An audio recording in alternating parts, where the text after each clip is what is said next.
什么鬼？刚刚明明还穿着衣服，眨了下眼脱光了。我这是在哪儿？萧行云，你终于醒了！你昏迷2天，可把王队长担心坏了。昏迷2天，想起来了，我被那个盗王的石头砸中了眼睛。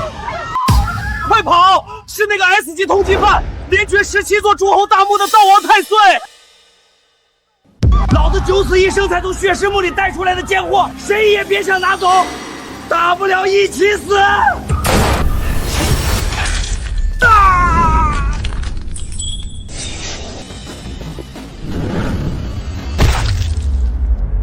啊！我的眼睛好疼！我靠，他也没穿衣服，不对劲，难道是我眼睛被石头砸中，变异激活了透视功能？萧行云，怎么样？还好吗？身体有没有什么不舒服的？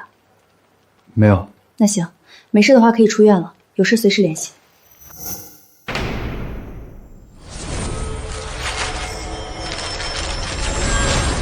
果然，觉醒了透视异能啊！而且，我好像可以控制。哈哈，果然有用，异能消失了，牛逼！太牛逼了！果然是传说中的透视，我能自己控制开不开启。萧行云，出院吧，费用执法队已经交了。对了，你的那些东西放在了门外。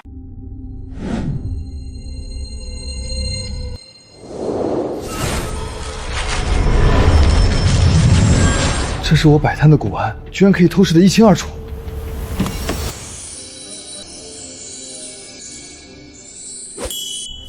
发了！这以后我岂不是可以一眼鉴定古玩的真伪和年份？哈哈，不止，这神眼可做的事情可不只有鉴宝一种。回家，换身衣服去古玩街捡漏去。不要！救命啊！许静，不好！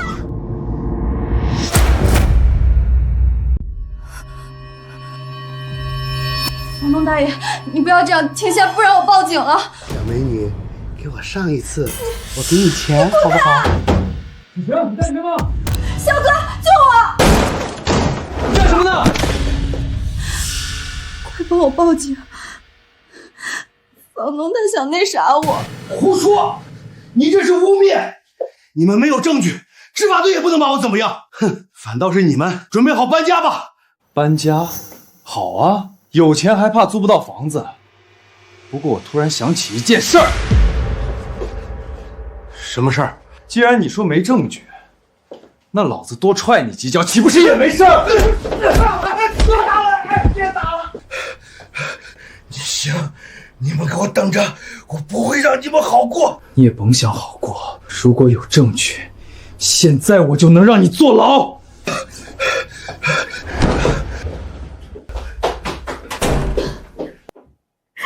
谢谢你，肖哥。没想到你平时说话那么不着道，人还挺仗义。你这是夸我还是损我？咱不带这样的，就你一次也没听你夸我几句。曾经的白富美，这身材，这脸蛋，可惜家里破产了。人家在心里已经感谢你好多次了呢，就是嘴上说不出来。那你摸着良心再感谢我一次。呸！就知道你没安好心，跟房东一样坏。肖哥，我们还是尽快找房子，我怕那色老头再过来。你说的对，我马上来找。好，我今晚回学校睡，最好找2室1厅的，就我们2个人住。啊？就我们2个？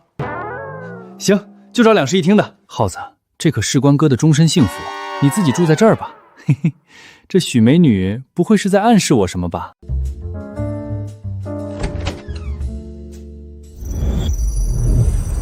我操，这是啥时候拿的货？居然好多都是假的，亏了！要是我没有透视眼，还不知道被骗到什么时候呢。这块倒是真货，但质量太差了。不行，我得去古玩街淘点货，先赚一波再说。肖哥，我请你吃晚饭啊，就当是感谢你今天的救命之恩。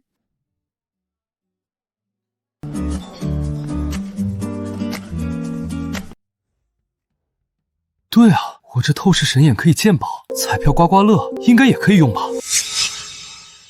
跟你吃饭才知道你也不容易，要不我们去买几注彩票转转运？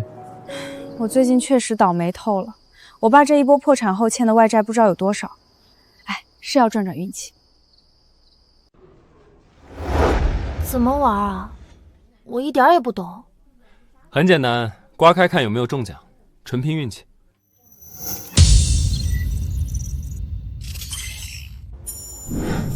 果然，所谓几十万的大奖基本很难开出，这里面最大的中奖面额好像只有1000块。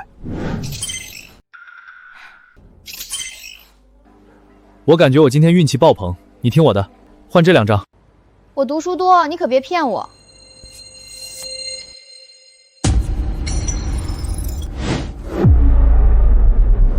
什么？30万？我操，不可能吧！我操，暴富！不愧是神眼，太牛逼了！不过我这运气也是没谁了，随便一家店都能遇到刮刮乐最大奖。哎，连续10张谢谢餐局，刮了10次都没中1毛钱。谁说不是呢？我200块钱都打了水漂。哈哈，那我还好，我50中10。啊，肖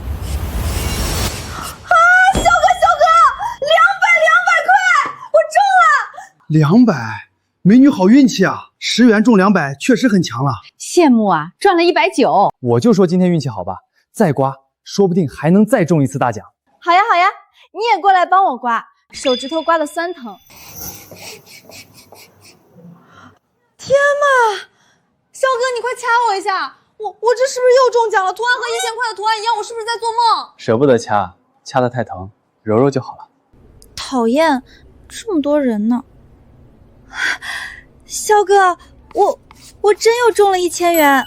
1000！我的天，真的中了1000！我刮彩票这么久，说实话还没见过中1000的，500倒是见过。是啊，这小姑娘运气是真的好。肖哥，你中了吗？要不我再买2张？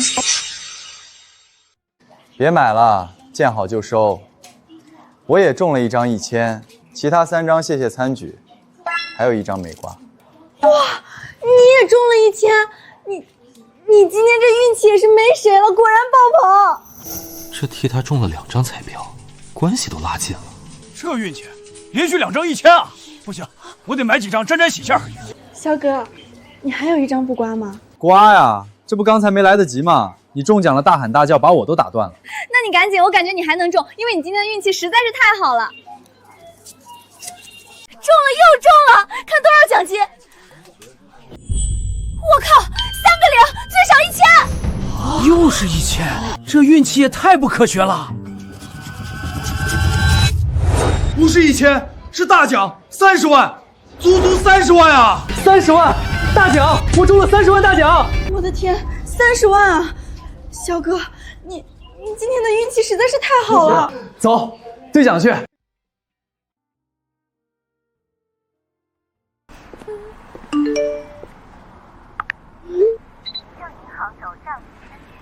扣完个人所得税还有24万，走，请你吃大餐。那我就不客气喽。耗子就是我跟许晴的另外一个合租室友，在拍卖行工作。喂，耗子。老弟，后天晚上我们公司有个翡翠玉石拍卖会，有不少好东西，有兴趣参加吗？拍卖会？那我的神眼岂不是可以大放异彩，疯狂捡漏暴富了？这彩票捡漏果然没那么容易，这2天跑了半个城都没刮到大奖，而且神眼也不能过度消耗。老肖，你准备了多少钱啊？我听说拍卖最容易捡漏。胖子，你别瞎整，我带你来是开眼界的，小玩几把可以，千万别下重注。明白，我就那10几万的老活本，最多拍2块小原石做纪念。那就行。不过我神眼那可是来捡漏暴富的。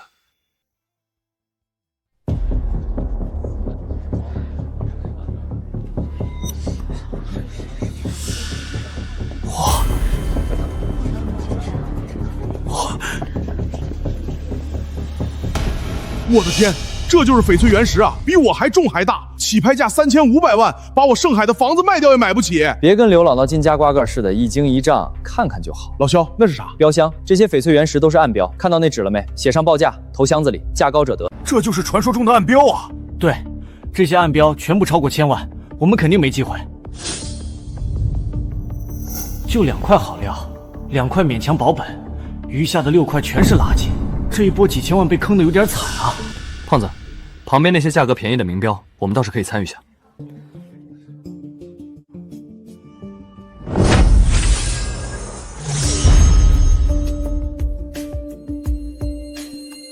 老肖，快看，超级美女！天哪，看一眼，今天来这里就不亏。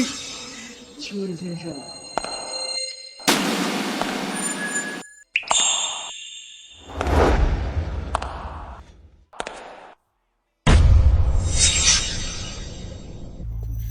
好像是帝都顾家的千金顾倾城，听说正准备从古玩界进入翡翠玉石这一行，看来传言不虚。古玩已经是瓶颈期，跨界转翡翠玉石珠宝这一块也能理解。不得不承认，这顾家千金确实跟传言一样美若天仙。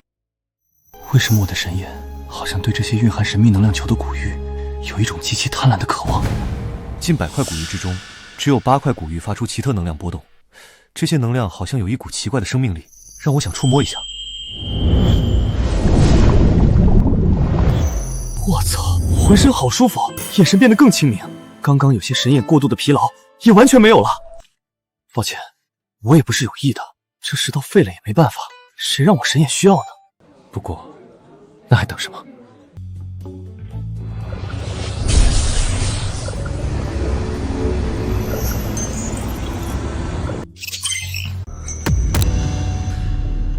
？8块能量石已经全部吸收完毕，眼睛现在变得好烫。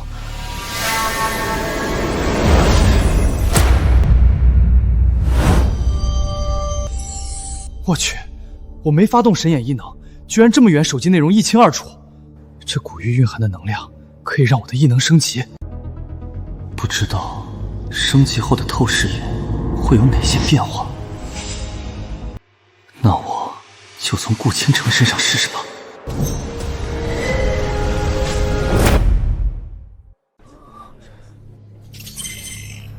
我靠！以前透视神眼只能看见皮下轮廓，现在连5脏6腑都清楚，像 CT。老肖，快恭喜哥哥，我要恋爱了！顾倾城太美了，这辈子我非她不娶。那你准备打光棍吧？别说这辈子，下辈子、下下辈子你也没机会。能不能别扎心？算了，先不谈女人，我给你看看我选中的几个编号，看着特别顺眼，切开一定大涨。这块底价8000，我估计最后成交价得4万。还有这块底价1万2，绝对能超5万。咱们是摆摊的穷人，又第一次参加这种原石拍卖，不如先买一些便宜的小原石，比如92号，底价才2000，再比如167号900。那些原石太小了，切出来东西也不值钱。不过我听你的，你的运气一直不错，如果溢价不高，我就试着竞抛一下。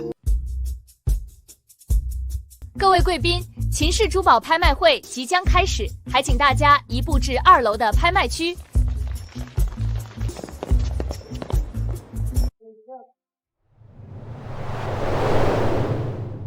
有钱人的待遇果然非同凡响啊！大部分贵宾已交保证金，时间差不多，拍卖正式开始，请各位看大屏。看着品相一流，里面却是垃圾。老肖，这一块咋样？拍吗？不行，品相一流，但可能开出粗糙豆种。原石开窗，要么绿，要么冰，可内在大多都坑。花那个钱竞拍，纯粹是送财童子。也是，这一块我还是信任你的眼光。翡翠原石从差到好，垃圾、豆种、内种、冰种以及最顶级玻璃种。如果按颜色分，不带色的最差，绿色为尊，红色次之，黄色和紫色也有极品，灰色、黑色等杂色通常就是垃圾。就这块，顶级帝王绿。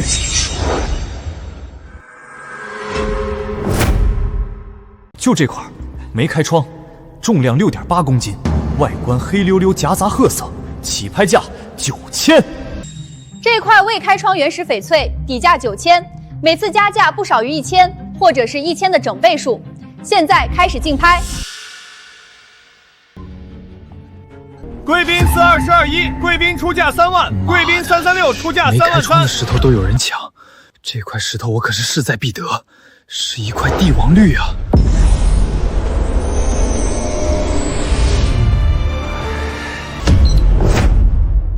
当前最高价4万8，还有比这更高的价吗？小姐，这一块要扫货吗？没把握的石头不拍。应该是个啥都不懂的愣头青，花4万8买这样一块没开窗的石头。48000一次，48000两次，48000三次。好的，恭喜421号的贵宾，这块翡翠原石归您了。Yes， 太刺激了！老肖，你可真敢出手啊！那块原石黑溜溜像煤块一样，你怎么敢拿下的？将近5万块！我感觉这块会大涨，就出手了。下面该你了，我要缓缓。确实刺激啊！接下来还有2块，我这24万的奖金差不多得全部投进里面。不过这一波搞不好能一夜暴富，跨入千万富翁级别。现在我宣布，最终获得1号暗漂原石的贵宾是顾女士。此次拍卖正式结束，大家可以去解石区开自己这次的拍卖所得。走，老肖，赶紧去开石头，我感觉这次能赚1个亿。不过，这顾仙女家可真有钱啊，花5200万买一块原石，5200万买一块废石。废石？你先去吧，我去流拍那边看看，说不定可以捡个漏。没人拍的石头里面其实不乏有精品，可惜拍卖价太高，我压根出不起价。不过流拍后按照起拍价购买，还剩9万，正好可以拿2块。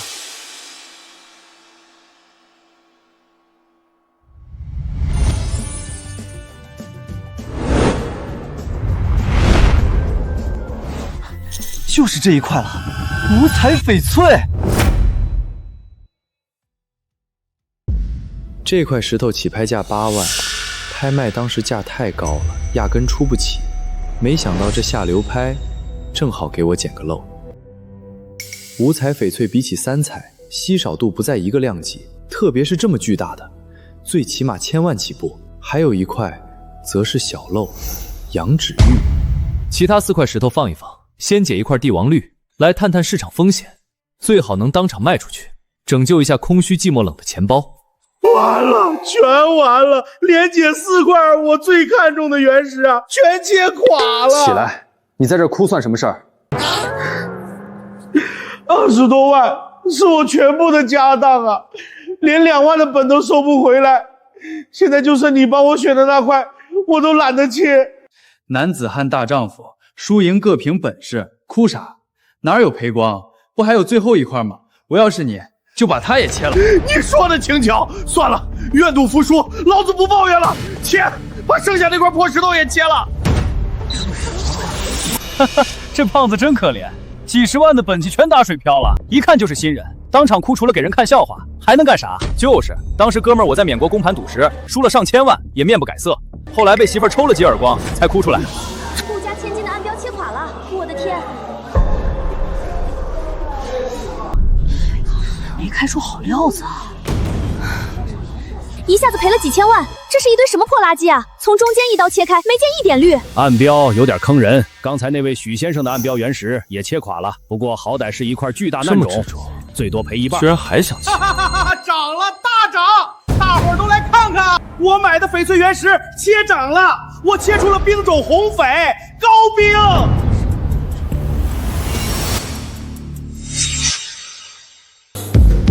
恭喜这位罗先生，他拍下的92号原石，从目前开口的红翡区域来看，至少价值几百万。老肖，哥太感谢你了，明天请你去会所，到时候卖的钱分你1半。别闹，哥不是那种人。妈的，说的这么大声，你不要面子，哥要面子的啊！罗先生，这块原石还继续切吗？靠，切错位置浪费了。原本可以掏个手镯和吊坠，现在只能做几个吊坠牌子。不过只要不全切开，看不到内铺分布，还能卖高价。这顾家千金应该挺感兴趣。胖子，别切了。对，听这位小兄弟的，切垮了反而不美。我出价200万买下这块翡翠原石。黄老板，黑心了吧？这么好的冰红，你才出200万，我出300万，一步到位，代表我的诚意。我顾家出价400万，请各位同行体谅一下。顾家新入珠宝行业，急需极品原料撑斩面，若有得罪之处，还请海涵。果然，这女人对原石很迫切。我还想再切。不，你不想。不切了，不切了，开个玩笑，我听我兄弟的。如果没人出更高的价，那我就400万卖给这位美女。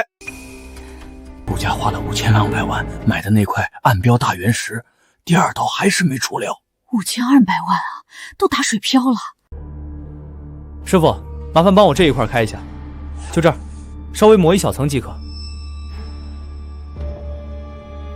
这家伙之前色眯眯的看着我，难道真有开石头的本事？我的天，见绿了，有可能是极品帝王绿。怎么会？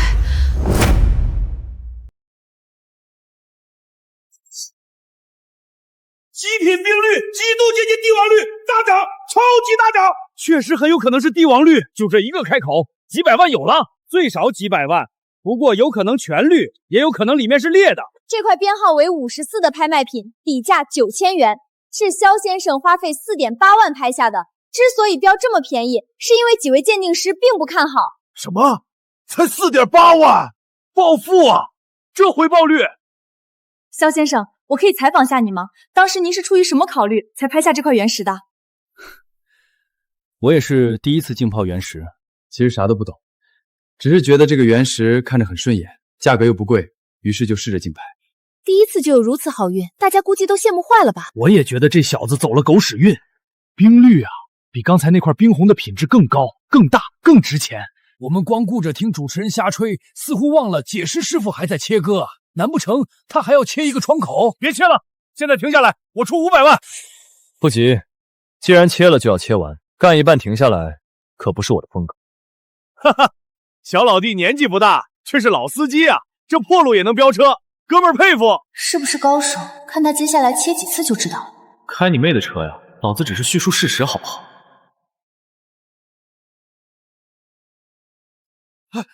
绿了，又绿了，还是冰绿！我操，双面冰绿，难不成是一整块冰绿原石？这最少1500万啊！我靠，双面出绿比单窗出绿值钱多了。1500万，我要了。肖先生，你觉得怎么样？我靠，顾小姐，你价格一开口就这么高，这是完全不给我们几个机会啊！双面出绿，赌性依然太大，谁知道另外两面什么情况？中间有没有断裂？而且这颜色离帝王绿还有距离，200万顶钉了。肖先生，怎么样？能割爱吗？我已经又画了2条线，必须把这些线切完，才考虑卖不卖。大涨我自然高兴，垮了就当是学费。既然肖先生这么决定了，那我们就拭目以待。这个逼装的我只给9分，余下91分留着生仔。上千万的学费真敢交，我看他一身衣服的价格还不超过1000块。别的不说，就这份心态，老子就服。要是老子开出一块上千万冰阳绿原石，甭管大小，早就乐疯了。大哥，以后你是我亲大哥，你也太神了吧！咱们第一次赌石，你就搞到一块帝王绿。只有小部分区域能够达到帝王绿级别，大部分都是冰飘绿。是，你长得帅，你说什么都对。涨，又涨了，第3面出绿，同样品质，同样冰绿。天啊，最后一面我估计不切了，4面全绿。师傅，继续切。我说切4面就是4面，少一面都不算。我这神眼都已经全部看透，不过保守起见，还是看一看现实切开和自己透视看到的有什么区别。肖先生，2000万，我觉得你可以郑重考虑我们顾氏珠宝的诚意。这是我的名片，以后有好的料子，随时欢迎联系我。我怕我这辈子只有这一次好运。肖先生太谦虚了，这个人绝对是高手，而且如此淡定。刚刚他色眯眯看我，应该只是错觉，错怪他了。切开了，4面绿啊，发达了！我的天，还真被他给赌对了，这4面绿可不得了啊！这么大块的正阳绿翡翠，里面肯定有帝王绿种，哪怕只是稍次一点的冰种，也价值千万。我出2200万，肖先生，你可以考虑一下我们老凤珠宝。切，真小气，都4面出绿了，才开2200万。我中金珠宝行出价2300万。我顾氏珠宝出价2500万，诚心购买，保持最高出价2600万。我们少东家出价2600万。这块翡翠原石的品质不错，我秦氏最近要参加国际珠宝大赛，急需极品材料，所以就忍不住和诸位贵宾竞争了。秦少身为拍卖行的老板，又当裁判又当运动员，怕是不妥吧？谈不上，我只是个人喜欢这块翡翠，想买下来做私人藏品。你顾氏想进军珠宝行业，也不能阻止同行正常做生意吧？既然如此，那就按生意上的规矩来吧。3000万，这块翡翠我顾氏要定了。秦少怎么说？顾小姐豪气，这价我跟不了。想不到我秦氏拍卖行暖场废料当中也有极品大涨的帝王绿切出，真让人意外。没想到啊，没想到，顾倾城刚一出招他就怂了，这套路太骚了，老千层饼了。那我的这块翡翠就属于顾小姐，顾氏珠宝的了。如果以后有好料子开出，请随时联系我。太刺激了！一块石头净收入3000万，一夜暴富，还有其他4块料子，溜了溜了，回家还是买解石机自己开吧。难怪圈里收藏翡翠玉石的大佬都住别墅，而且都有地下室。这租个别墅放原石果然方便。这别墅可以啊，不过肖哥，你身家都1000万了，还租房子住？要不明天我们去订2辆豪车显摆下？买啥豪车？共享单车它不香吗？而且我还得留点钱用来投资原石珠宝。肖哥，你这就是你说的骑共享单车？胖子，我肯定是被你拉低了智商，不然我怎么可能买车，还买这么贵的？不知道是谁想进来看看车，连我这辆保时捷911都是你给我推荐的。肖哥，你等等我。许晴，能答应做我女朋友吗？赵凯，我说你烦不烦？我都说了我不找男朋友。肖哥，美女，需要帮忙吗？需要。这人老是纠缠我，整天想加我微信，我不同意，他就赖着不走。许晴，别闹了，咱们是同班同学，我想加你微信怎么了？3年了，我对你的心意怎样，你难道不清楚？小老弟，人家美女不想你再纠缠下去。美女，我看你一个人挺危险的，不如咱们一起，想去哪儿我都陪你。你讨厌了，故意刺激我同学，他性格不好，会发疯的。让他死心，以后不再纠缠你，岂不是一劳永逸？许晴，你宁愿跟一个小流氓走，也不愿答应我的追求吗？我们不合适，你会找到更好的人。行，你们真行。我是不是做的有点过分？不，我一点也不喜欢他，甚至非常厌恶。他纠缠了我3年，最近不知从哪里听说我家破产欠了3个亿，还提出很过分的要求。行吧，那上车吧。这车还真的是你的？大 G 啊！不是，肖哥，你什么时候这么有钱了？所以事情就是这个样子的。这车我朋友的。好吧，我还以为你突然发达了呢。唉，要真的是你的，该有多好。这么希望你肖哥变富豪啊？我就想想，反正我这辈子是翻不了身了。哎呀，你怎么哭了？肖哥，我最近压力真的是太大了，债主逼债，把我家房子查封不说，我爸妈精神也快崩溃了。3个亿，谁能还得起？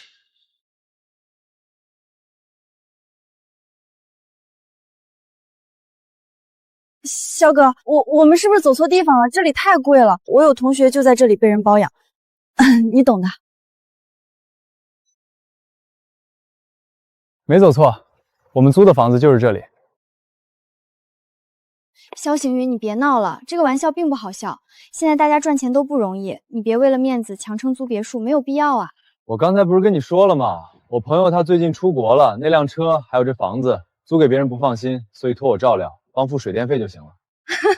我就说嘛，你也不是虚荣肤浅的人。不过我记得你家在山村，怎么会认识这么有钱的土豪朋友？这个说来话长，其实我家祖上也曾阔绰过。先不说了，咱们先看看房子吧。请进。幸好你帮朋友看家，不然这一栋别墅租下来，每月至少10来万，咱们2个赚的钱放在一起也不够月租的。什么看家不看家的？给你说的我好像哈士奇一样，这叫照料房子，懂不？我懂，你们男人那点可怜的自尊心必须照顾到。解石机，好的好的，你送过来吧。终于到了，剩下的4块石头可以好好切开来看看。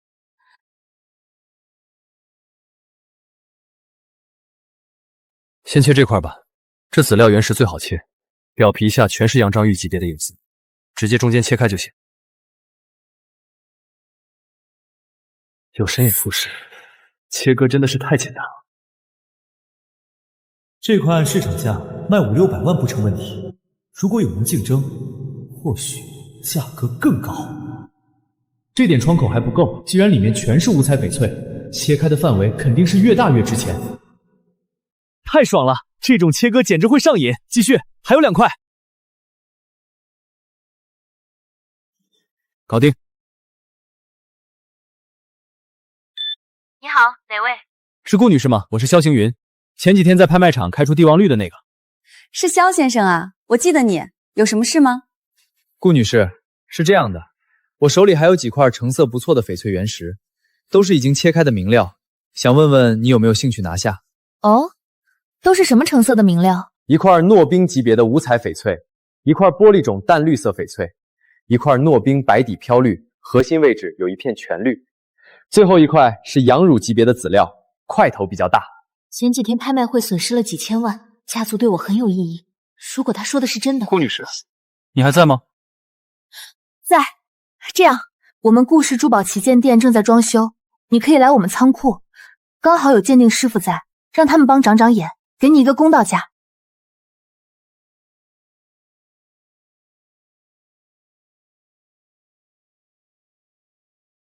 你到了？好的，我马上出来。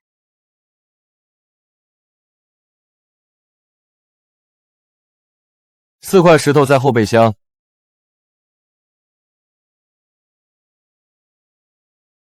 上好的羊脂玉，还有玻璃种，五彩翡翠，四面都开口的五彩翡翠，绝对是一整块胚子啊！没想到这4块原料比这家伙电话里形容的还要好。萧先生，请。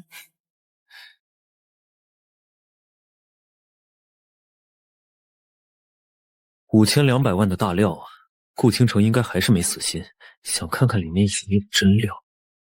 还行，里面确实有料子，就是有点小，但要切很多刀才会被发现，没高手估计就直接切废了。品质不错，内外如一。这块羊籽料看边缘的粉末痕迹，应该是刚切出来的，很细腻，是极品。我跟骆师傅的鉴定一样，这块五彩翡翠也是稀品，市面上非常少见。小姐，可以4块全部打包，都是好东西。骆师傅，那你觉得打包价给多少合适？总价，我们顾氏珠宝可以开到2800万。我勒个去，这些人出的价格比我的估价都高。我想着2600万撑死了。这顾氏不愧是豪门，财大气粗啊！萧先生，我们对你的原石明料非常满意，而且估价符合市场价。如果你对我们的估价不满意，还可以商量。看来顾家确实很急迫，想要进军珠宝业，不惜高出市场价收购。那啥，其实我竞拍这些料子花费很多时间，买了一堆废料，最终才开出这些精品。咱们第一次合作，价格能不能再高一点？萧先生，第2次合作了。这样吧，我们顾氏珠宝正在筹备，需要大量精品料，可以在一定范围溢价收购，2900万，如何？行，顾小姐大气，那就这么着吧，2900万成交。合作愉快。合作愉快。萧先生，有兴趣看一下我们前几天拍的那块暗表翡翠吗？行，看一下。请。小姐，我们俩都觉得这块原石不能切，切垮几率太高。你看这片黑纹，还有这里的石裂，通过光谱分析，里面不可能有什么好水种。我不同意你们的鉴定结果，我认为这片黑纹正是好水种翡翠的一种外露，就跟古玉在表皮产生沁色一样，可以切。不说大涨，至少保本。骆师傅，你这是在赌啊？是啊，这风险太大了。哎，对啊，这家伙应该有点实力，要不请他看看？萧先生，你觉得这块原石怎么样？是涨是垮？啊？问我啊？我只是一个赌石界的新人，什么都不懂，全看运气，我也看不准。萧先生太谦逊了。这样吧，如果你能给出一个准确的预测，切开之后不管怎样，都给你100万的戒眼费，你觉得怎么样？戒眼费100万？好像戒眼费是按切开原料本钱的1/10收吧？那这块原料肯定不止1000万，赚大了！你们有钱人的生活都是这样朴实无华的吗？随便一句话都以100万为单位。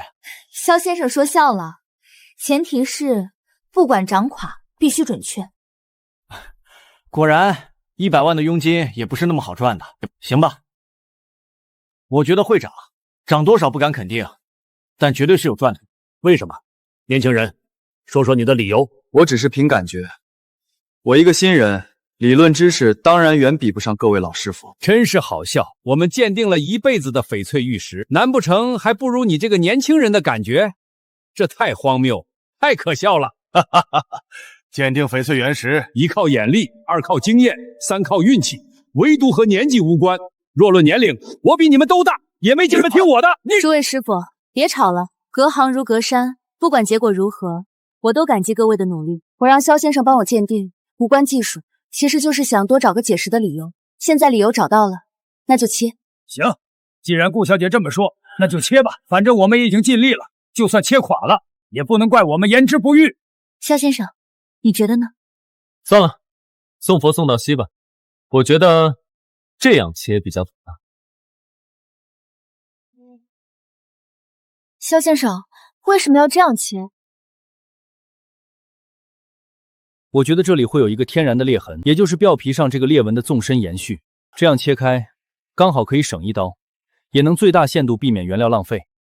还没见识过能不扣工具和仪器一眼看出裂痕切口的，就是年轻人，不要这么信口雌黄。好，我相信你，那就这样切。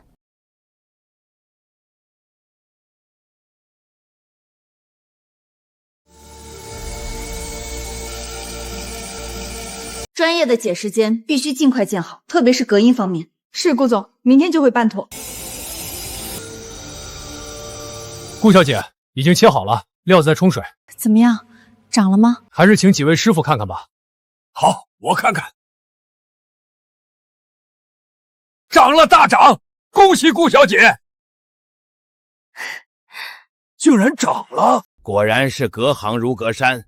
我们经验再丰富，也有打眼的时候，不然早就成富翁了。我服了，切口位置跟画线完全吻合，就像是亲眼能见到纹理一样。能告诉我你是怎么做到的吗？我只是运气好，几位老师傅千万别介怀，你们的学识和经验是无价之宝，而我的好运气只值100万。这次真的是多谢萧先生戒眼了，去给萧先生转账100万，入账的时候标注是戒眼费。是，顾总，我这就去办。萧先生，以后有什么好料子，请一定记得我们顾氏珠宝。如果有其他合作项目，也可以随时联络我。好说，承蒙顾女士看得起我，以后有机会一定优先合作。现在银行卡上加起来已经有5000多万现金，是时候去南方碰一下运气了。顾小姐，再见。盛海这地方只能小打小闹，都是别人挑剩下的废料原石，真正的好料子还得在南方大型赌石市场。下一站，南方，冲击更高的财富。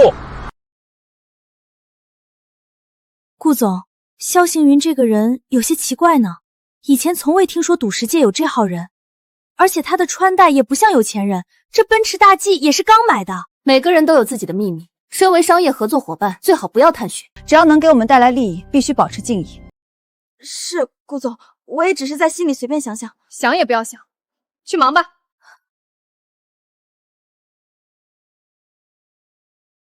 萧行云，你到底是怎么样的一个人呢？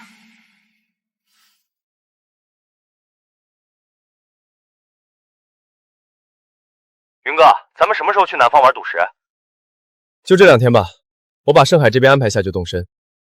我听人说，最近南方要举办几个大型翡翠原石展销会，应该有不少好料子出现。我有透视神眼，去赌石场发财很合理吧？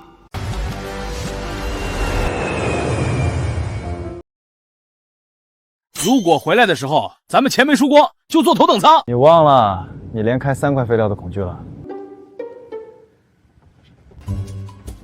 两位是肖先生和罗先生吧？没想到这么巧，我们前几天在秦氏珠宝行见过，还聊过几句呢。您是朱重九，你喊我老九就行。我有自己的珠宝行和雕刻工作室，曾竞拍过你那块帝王绿，只是没法和顾家竞争，小本生意没办法。原来是九哥，久仰，哈哈，好说，我去上个厕所。云哥，这人无事送殷勤，非奸即盗，咱们可得当心。我可听说赌石界有很多黑心商人，专门套路用假翡翠骗我们这种刚入行的新人。是的，谨慎点总没错。没看出来，死胖子你长进了吗？嘿嘿，两位也是参加私会翡翠展销大会的吧？今年不同以往，有大量缅国翡翠商人参展，品质提升很多，被业界称为赌石行业的盛会。两位到时候如果能开出好料子，不妨考虑一下鄙人，价格绝对公道。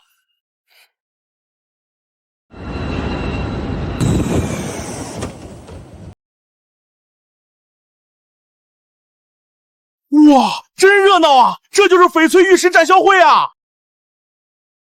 能不能成为亿万富翁，就靠这一波了。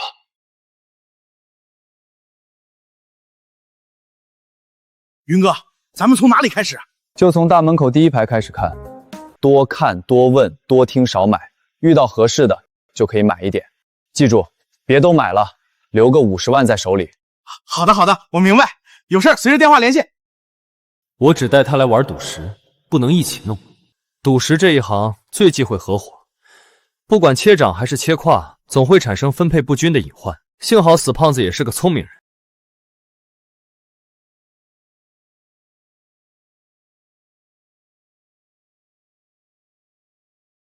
没想到这些摊位切掌的几率竟然有20%以上，切平也有30%，切胯正好一半，也就是一半要输。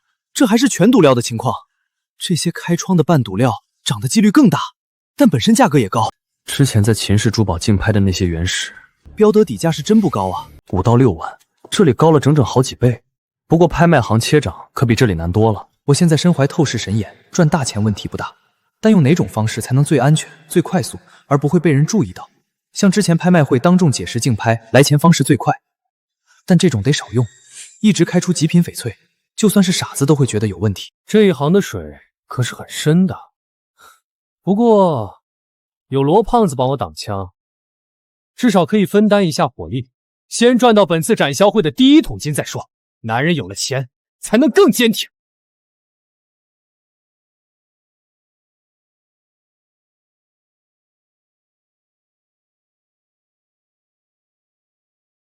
就是你啊！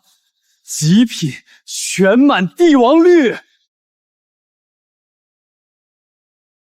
云哥，你猜我买的这些翡翠原石花了多少钱？多少钱我猜不到，但我估计你把钱花完了。我让你至少保留50万的翻本资金，你现在能保留20万，我就能高看你一眼。知我者云哥也。我现在还保留10万的本钱，但我买的原石真不错，感觉好极了。我觉得能一夜暴富，赚上1个亿。1个亿？这4块能卖个100万就不错了。你200万收的吧？倒亏100万。不是吧，云哥？你说真的？开个玩笑。排队吧，你先切。2块原石，1块20万买的废料，用来掩人耳目，而另1块才是能让我一夜暴富，用160万买的极品满帝王绿。完了，怎么可能呢？明明这3块石头我感觉都很好的。怎么了，胖子？云哥，三块都废了。还有最后1块，切吗？切，全切。恭喜了，应该涨了。对了，你这块原石多少钱买的？90万买的，能涨多少啊？90万买的，那估计涨不了多少，你自己看吧。应该100万能出手，让你在保本的基础上小赚一点辛苦费。差不多，你这个价格现场出掉比较好。好吧，100万就100万，总比全部亏了好。早知道就不赌石了，有那几百万存着吃利息，也够我舒服几年了。云哥，如果咱们把本输光了，就回去干老本行吧。行，真输完不摆摊还能干啥？这块石头废了，垮了，又垮了。这个胖子的运气真不咋地呀，一转眼几百万就没了，真可怜。赌石不就这样，一刀穷一刀富，一刀披麻布，习惯了。最后一块就算他切出帝王绿，我都不稀奇。这最后一块原石的切割线路有点保守啊，为什么擦边切？难不成那胖子最看好这块？怎么切？顶端蹭一下，开个窗就行？让所有人误认为是胖子买的，可以减少一点风险。对，就蹭一下。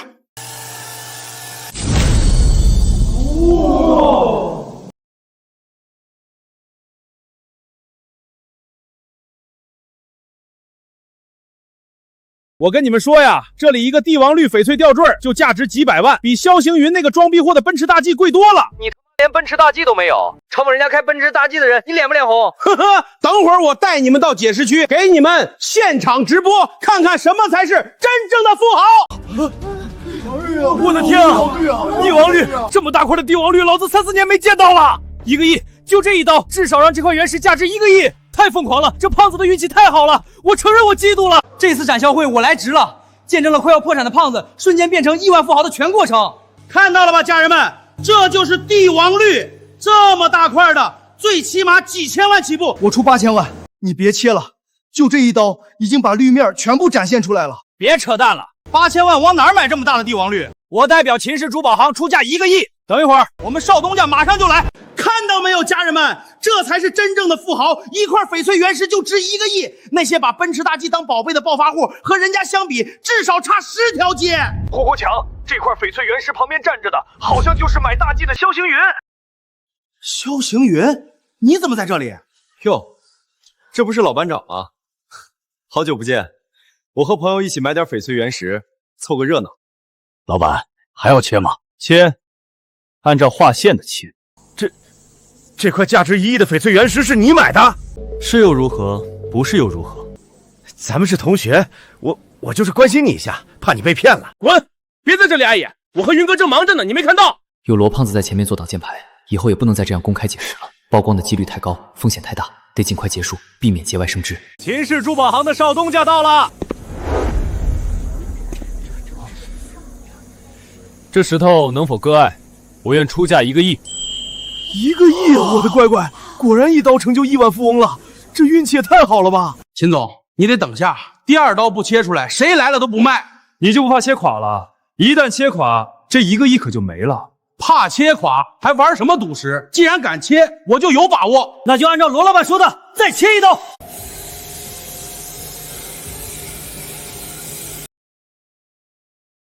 绿，还是帝王绿！天哪，上下开窗都是帝王绿，这不会是一整块的帝王绿原石吧？太不可思议了！绿，还是帝王绿，很好，非常好，这一刀又涨了。我秦氏珠宝愿意出1.2亿。哼，1.2亿就想买这样的料子，秦家是不是做低端市场做多了，忘了高端市场的行情了？我大福珠宝愿意出1.4亿。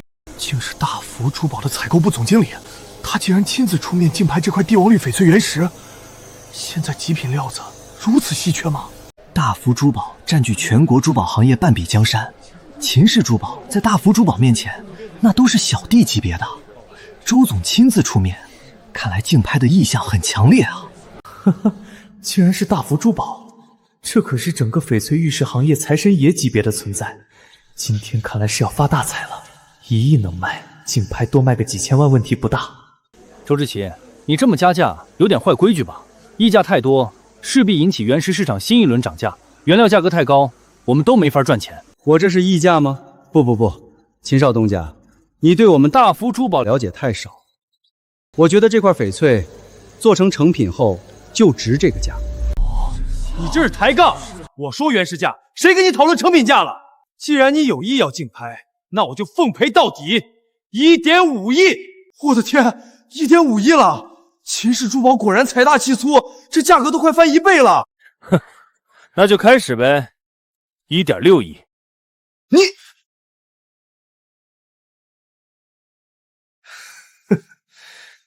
算你狠！还以为这家伙能多跟几轮，没想到跟上次拍卖行一样废物，虚晃一枪就逃了。这么虚的吗？3秒都坚持不了，1秒就谢了。这就走了。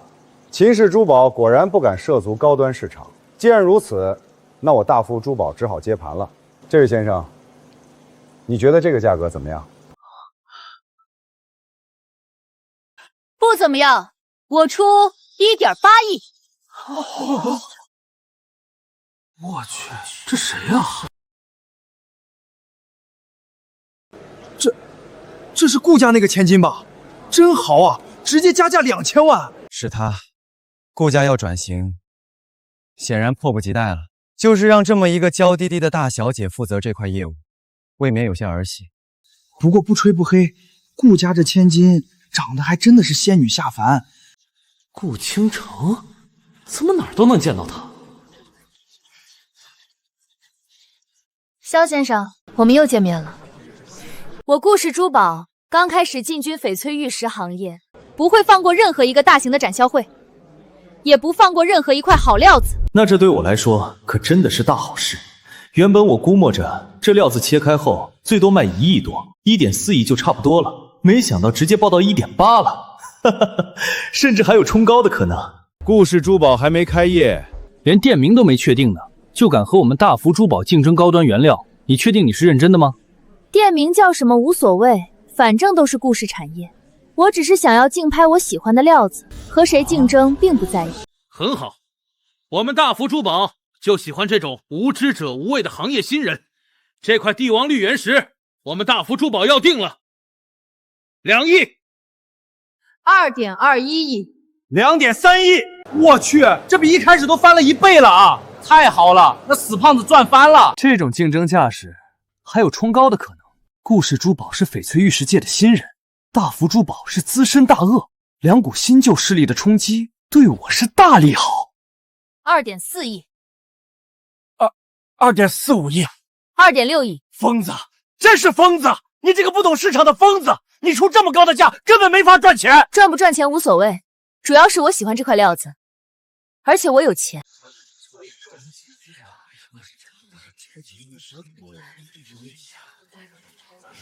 萧先生，你觉得2.6亿这个价格怎么样？还满意吗？萧先生，你觉得2.6亿这个价格怎么样？还满意吗？哈哈，这是罗大钊罗先生的翡翠，具体你跟他谈。不过我觉得这价格很不错，可以交易，配合下顾小姐。对，这是我的翡翠。要转账还是支票？2.6亿可不是小数目。顾小姐怎么就不相信这是我的原石呢？连多看一眼都……萧先生，最近几天我一直在展销会，如果有好料，希望你直接给我电话，咱们可以私下交易，在免费解石区竞拍交易。太高调了，对你我都不太好。你有钱，你说了算。确实，在免费解石区交易太高调了，容易出事。这是最后一次，下不为例。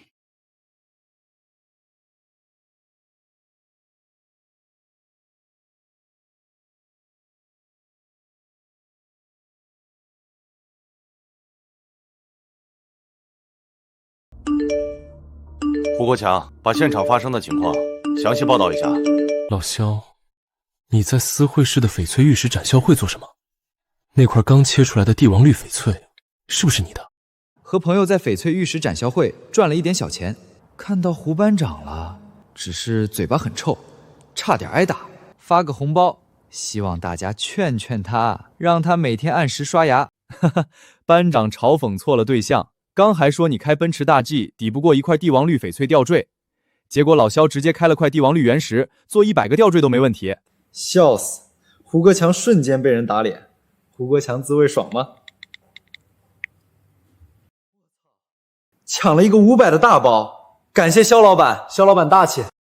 1万的红包，1分，笑死我了！1万的大包。胡国强居然抢了1分钱，让你看不起老萧。要我说，胡国强这逼脸皮真的厚，刚刚这么说老萧，还抢他发的红包，幸好只抢了1分钱。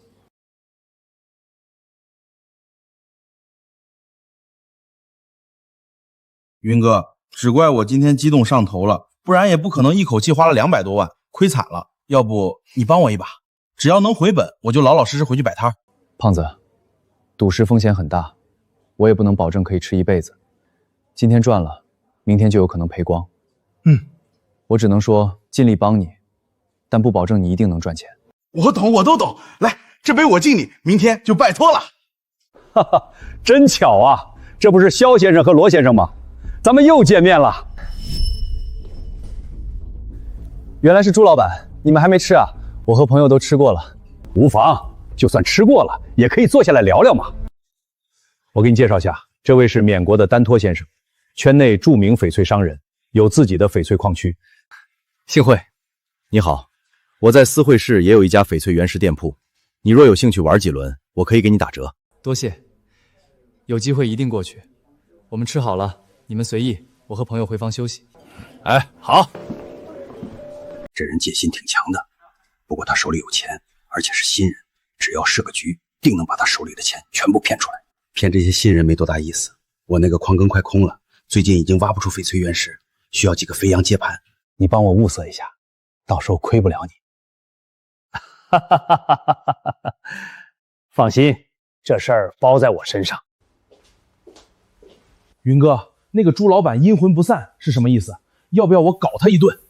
别看我胖，我家传武学很牛叉的。别闹，就你这体格，别说打人了，自己走路都喘，怎么打？我以前在部队受过重伤，用的药含有大量激素，身体无法控制变胖，这才无奈退伍。但我功夫底子仍在，打3、5个同级别的不成问题。行行行，知道你厉害，但我们出来是求财的，打架解决不了问题。再说朱老板只是有些诡异，并没对我们出手。好吧，我听云哥你的。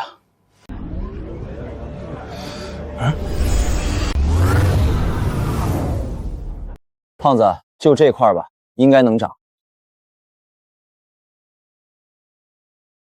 云哥，这回我能回本吗？只要回本我就不干了，这一行太心累了，比我当年在战场上厮杀还累。这10几块里面就1块能涨的，不过能卖800万，足够他回本了。嚯，想不到胖子你还上过战场，真的假的？真的，我是特种兵，小规模的战斗我参加过很多次呢，立过2次2等功，最后一次重伤，差点牺牲了。我求求你别吹了，说的跟真的一样，我信你还不行吗？你还是不信啊？已经有人在暗中跟踪，不知道是不是昨天开出一块帝王绿，引起某些人的注意了。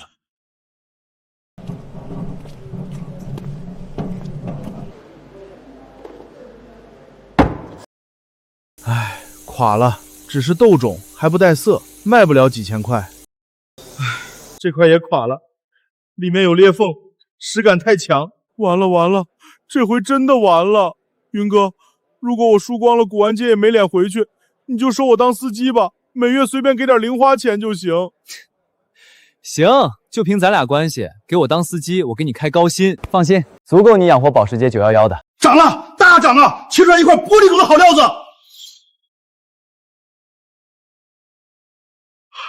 我中了，我中了，我中了，我中了！我中了！我中了！我中了！这个胖子又切涨了，昨天他切出一块帝王绿，卖掉了2亿多呢。死胖子的运气也未免太好了吧？这一块玻璃种的翡翠虽然没有色，属于透明翡翠，但是也至少值大几百万。我认识这胖子，昨天也切涨了，等会儿得跟着他，看他挑什么料子，我也跟着选。对不住了，胖子，这正是我需要的效果，让所有人都以为是你的水平。谢谢云哥给我一个回头的机会，我真不想再赌了。前面切垮的时候，真吓死我了。希望你说的是真的。胖子，咱们分头行动，你装作还要买的样子，四处询价闲逛，但千万别真买。我再挑几块，准备带回盛海切。明白。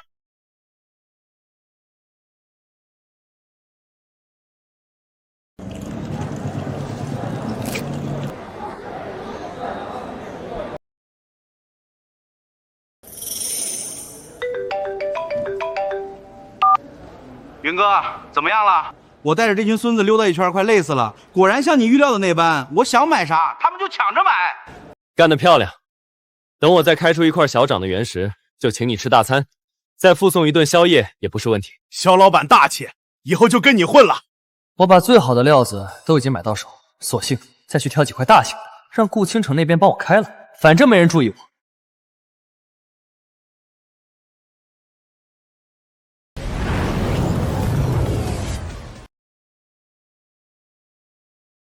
顾女士，我这里又买到一块品相不错的翡翠原石，还没切开，但长的几率很大。你有私下的解释地点吗？肖先生，我们又见面了，真是后生可畏。我听顾总说了，最近一段时间，你已经独掌了几块极品翡翠原石。不行，哪怕下次顾倾城给的价格再高，也要换一家抛售翡翠了。这目标太过暴露。老师傅，你说笑了，我这才开出几块翡翠啊，和你们这些老前辈相比，差远了。至于切垮的原石，那就更多了。来吧，先看看肖先生的这块料子。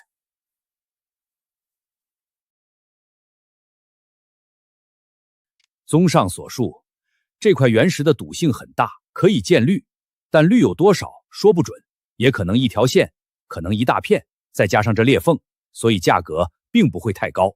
肖先生，这块原石你多少钱买的？老板开价1000万，我砍到880万，图个吉利。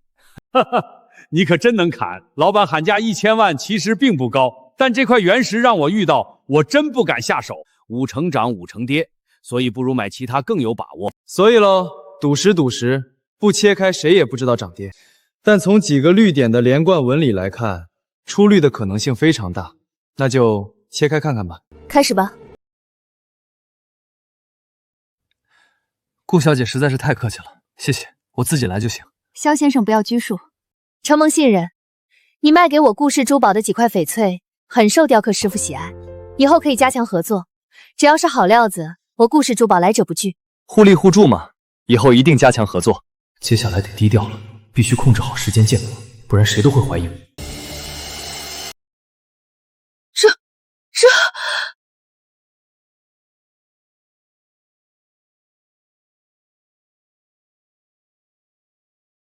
奇怪，居然能开出这么一大片绿飘花，真是罕见。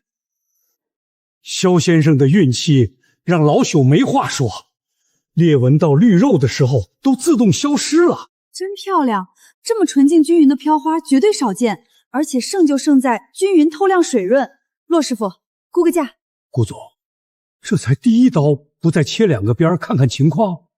不用了。他选的料子几乎都是皮薄肉多，表里如一。不是吧？这么单纯的吗？就因为我出了几块石头，就对我如此信任？反正时间也不急，还是再切2刀吧。每一块在边缘位置，再切开2厘米厚的皮。好，那就按肖先生的意思去办，但不影响我们先估价。既然如此，老朽就按市场价格说说自己的意见。如果整体质量如一，价格可以开到5000万，但因为水头极好，又没杂质，价格还能再往上提，可适当加一些。5000万这价格，跟我心里预估差不多。最重要的是，它足够大，足够平整，可以掏很多镯子出来，几乎没有浪费的地方。肖先生，这样，我给你一项附加的额外估值，以及我们顾氏的友谊。总价6000万，可以吗？顾总豪气啊！肖先生，后天如果有时间，陪我参加一场大型的翡翠暗标拍卖会，怎么样？到时候您跟骆师傅作为我的赌石顾问，投标成功的原石，我在3天之内全部切出来，可获得切涨金额的10%分红。你准备拿出来多少本钱竞拍暗标？这个10%的分红是怎么个分法？按每人选择的石头分，还是平均分？我们顾氏珠宝准备了10亿资金以及5亿的额外预备资金，参加这次的暗标拍卖会。至于按石头分还是平均分，这个我们可以再商量。总金额15亿，有这么多钱，为什么不参加缅国的翡翠公盘？那里的价格不比国内的2道贩子更低吗？顾氏珠宝马上要开业，今年的公盘已经错过，明年的公盘又来不及，所以只能忍痛参加国内的暗标拍卖。好吧，我考虑一下。我能理解，但请肖先生考虑一下我们顾氏珠宝的诚意。考虑好了，随时给我电话。顾总，听说你们顾氏珠宝急需优质翡翠原石，我帮你们介绍一位缅国的老板，他手里有一批老坑料，大量交易的话，绝对比市场价便宜。肖老弟也在啊！巧了，我只是随便逛逛，刚好遇到顾总，就进来参观一下。既然是朱老板介绍的朋友，那就到茶室聊聊。肖先生，如果没事，也一起过来听听他们的报价，对你了解整个翡翠市场也有好处。丹拓先生是缅国有名的翡翠商人，他手中存有一批帕敢敞口的精品翡翠原石，这是真正的老坑料，品质极高。之所以急着出手，是因为丹拓先生的一个翡翠矿坑出了点问题，急需大量资金更换新设备。缅国的同行知道此事后，压价太狠了。请问丹拓先生的矿坑在哪个场口？据我所知，帕敢场口早就无矿可采了吧？我以前在帕敢场口有一个矿坑，所以有存货。不过我现矿坑在多摩场口，但新料不如老坑料。你们如果喜欢新料，我也可以大量提供。那你们带样品了吗？看样品报价。带了，我让人送过来，就在外面的车上。东西送进来。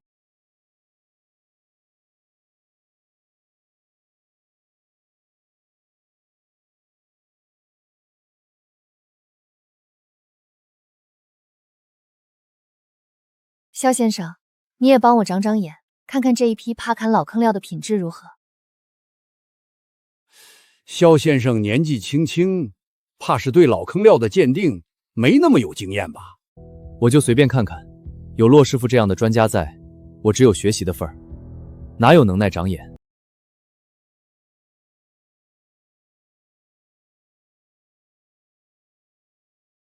就这一块帝王绿，勉强回本，其他全垃圾啊！顾总。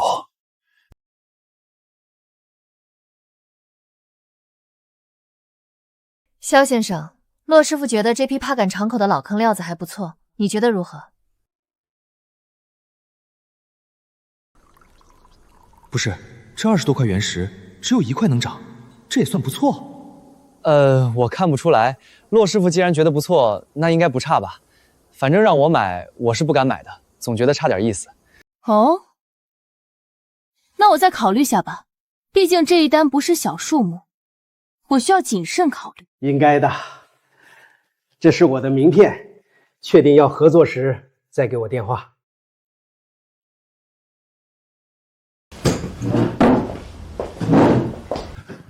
小肖，你觉得这批料子有问题？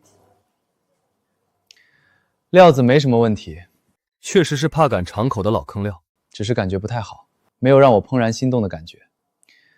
你们知道的，我赌石靠的就是感觉，感觉不对，我是不敢买的。我去打个电话，让人调查一下丹拓在缅国的资料，还有那个朱重九，也要调查一下。那个萧星云是什么意思？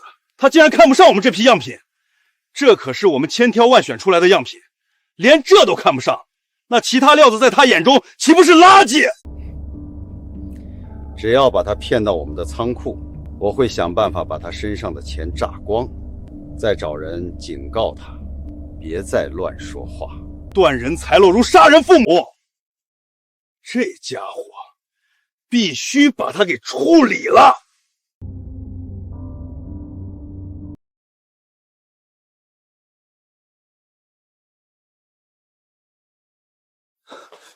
胖子，怎么回事？嗨，别提了，你让我引开那些跟踪者，我就到处看原石，我看中哪一块，他们就抢，然后全切废了。然后这帮家伙就改变方案，想要招揽我，把我堵在没有监控的角落里，想要谈合作。然后你拒绝了，就被一顿暴打。胖子说的轻巧，过程肯定不简单。哎，这一行实在是太危险了。如果不是胖子替我挡枪，这顿打就是我了。幸好这是在私会时，如果去瑞丽边境更危险。我们都只是新人，在这个城市举目无亲，以后必须再谨慎一些，不然吃了亏也没法报仇。枪伤？难道这货上过战场不成？对，低调，我以后肯定低调，再也不嚣张了。哎，明天我再买一些小原石，咱们就回盛海。对，回盛海，在这里我没有一点安全感。看来这顾氏珠宝的顾问也不能当了。为了赚那10%的抽折，把命搭里面，不值当。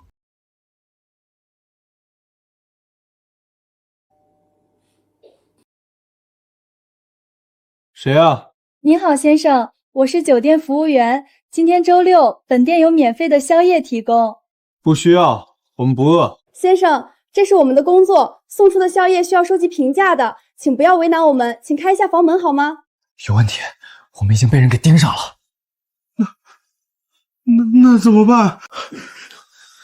先堵门，我来报警，你看看能不能跳窗。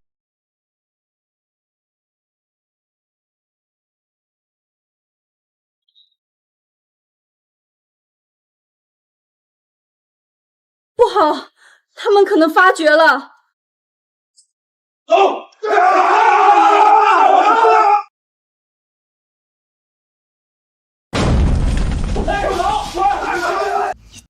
订个19楼的房间干什么？我又不知道会有人冲进来。你们是谁？想要干什么？肖先生您好，我们老板想请您帮忙赌个10。你们老板哪个？请。不是，你们请人是这个态度吗？这跟入室抢劫有什么分别？对不住，请吧。我想肖先生也不希望我们用一些特别的手段吧。要是我不愿意配合，会有什么后果？您一定不会想知道的。那也就是说，我没有别的选择喽？让我赌10，至少生命应该是能得到保障的，只能走一步算一步了。哎，带路吧，还请把手机留在这儿。去的地方比较隐秘，我老板不希望打草惊蛇。肖先生，套上吧，为你们好，因为要去的地方不能暴露。呵呵，还想隐藏路线？等我逃出去，第一个报警，让你们的窝点暴露。我还以为会被带到荒郊野外，没想到居然是这里。下车吧，两位，我带你们走。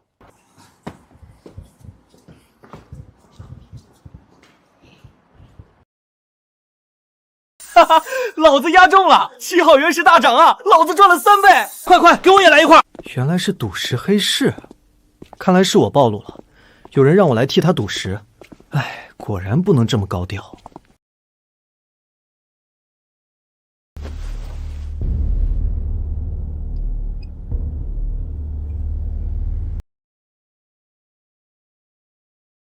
老板，这就是肖行云。这几天在翡翠展销会连切几块大涨翡翠原石的人就是你吧？真是年少有为啊！赌石圈里的人喊我马四爷。马四爷好。四爷好。不要客气，请你们来就是帮我赌石。你们应该知道这是什么。一人帮我赢3场，我保你们在这里相安无恙。靠，你这里才是最不安全的。这货估计就是因为赌石输了，才被人打断了双腿。我们不会赌石啊，我们都是瞎蒙的。这几天买了那么多原石，就切涨了一点点啊。呵呵，你可能只切涨一点点，但你的同伴切涨的可不少。我主要就是请肖先生来的，你只是附加。好吧，四爷，罗胖子确实不懂赌石，而我仗着运气好。但你也知道，神仙难断玉，我赌赢了几块，但输的次数更多。运气也是实力的一种，我不管你凭啥赢的。胖子不会赌，那就都你来，赢6场，我派人送你们离开，10%的佣金奖励，怎么样？不怎么样，老瘸子以后最好别落到老子手里，不然我弄死你！云哥，你还别说，这什么马四爷对我们还挺好的。你当然好了，上去拼命的是我。10分钟之后，肖先生上场赌石，你同伴在这里等着，赌输1场。四爷让我打断他一条腿。哥，拜托了，你可一定要赢啊！我又不是神仙，怎么可能一定赢？那该怎么办？如果能活着出去，我给你买全世界最好的轮椅。5位赌石师已上台，投注通道也将在3分钟后关闭。还没有下注的老板，请尽快下注。我靠，1号赌石师也太年轻了，他行不行啊？我还是选个年纪大的赌石师吧，至少经验丰富。我下5号，1号一看就不靠谱，太年轻了，会没断奶吧？萧星云怎么在这儿？他和马四爷什么关系？萧星云怎么在这儿？他和马四爷什么关系？这个人很邪门，突然在赌石界冒尖，针对他的圈套先暂停，等我摸清他的底细再说。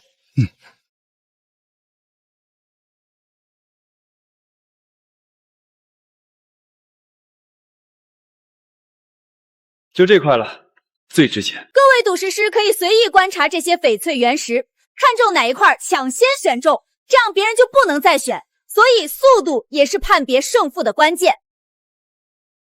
那我岂不是赢定了？不过这10块石头都是垃圾，也就我挑中的那块比其他稍微涨一点。小姐姐，我现在就可以选了吗？您选好了？原则上是可以。什么情况？这家伙是赌石师吗？这么瞎搞，哪有选这么快的？不是，你这个小同志怎么不讲武德呢？就是，我们还没看明白呢，你怎么就选好了？我们这些老同志不要面子的吗？年轻人选得快不代表选得好，你这么急，等会儿输了可不要哭鼻子。哭什么鼻子？我是被马四爷抓来的，输了要被打断腿的。啥？打断腿？怎么可能？都什么年代了，最多没有奖金分红罢了。地下赌石虽然不合法，但也不算违法。原来如此，那说明确实没什么危险。还有最后1分钟，各位赌石师请尽快选定翡翠原石。这个表现好，这个可以。我看这个表现好。时间到，开始解石。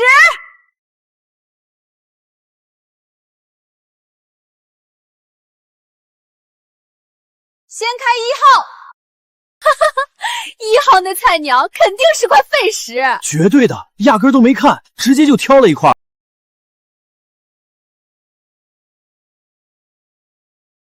涨了！冰冻种白底青！什么？怎么可能？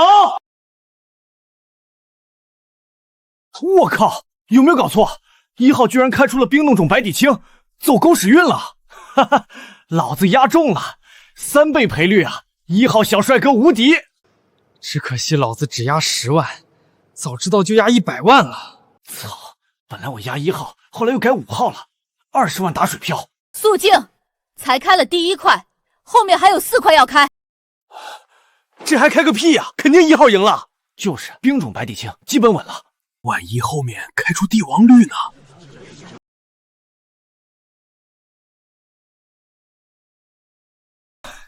这个垃圾也配称赌石师？我的50万啊！这家伙居然真的赢了。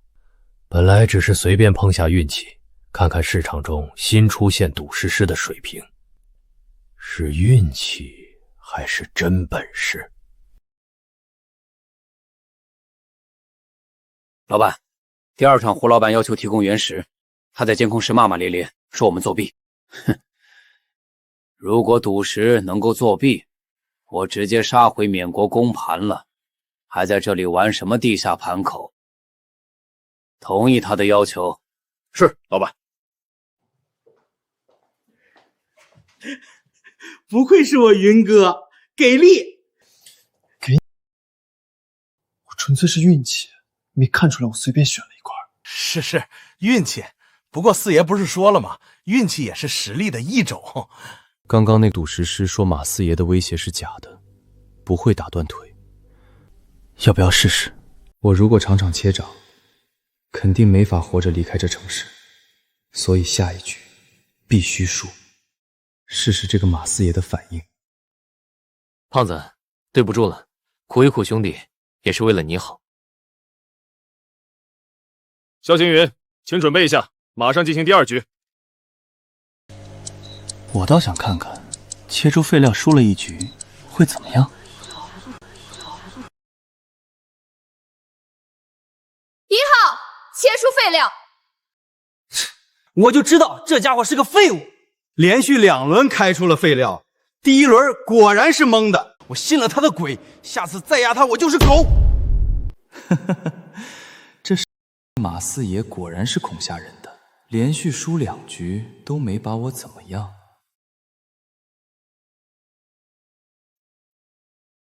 果然是狗屎运，赌石哪有那么简单？给那胖子一点教训，再吓一吓萧星云。是，老板。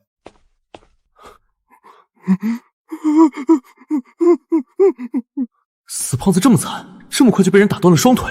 萧星云，如果你再输，这死胖子2条胳膊就保不住了。骨头没断，只是绑上了纱布绷带。哈哈，果然只是威胁。我也想赢啊，但是神仙难断玉，谁能保证自己场场赢啊？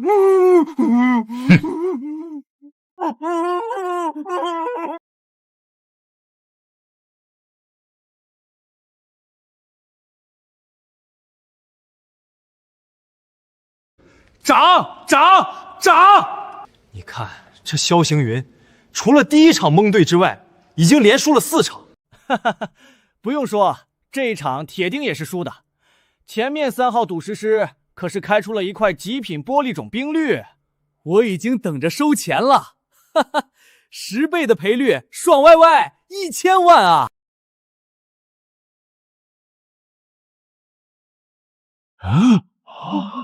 什么情况？帝王绿是帝王绿！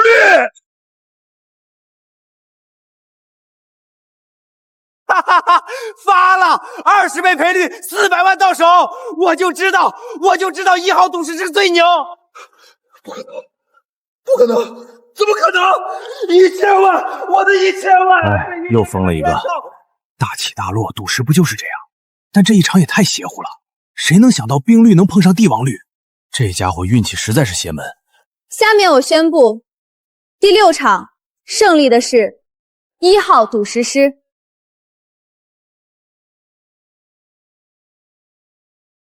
这家伙太邪门了，装的还是运气。运气不可能次次灵验，他绝对是个鉴宝高手。那我们的计划还得慢慢商量才行。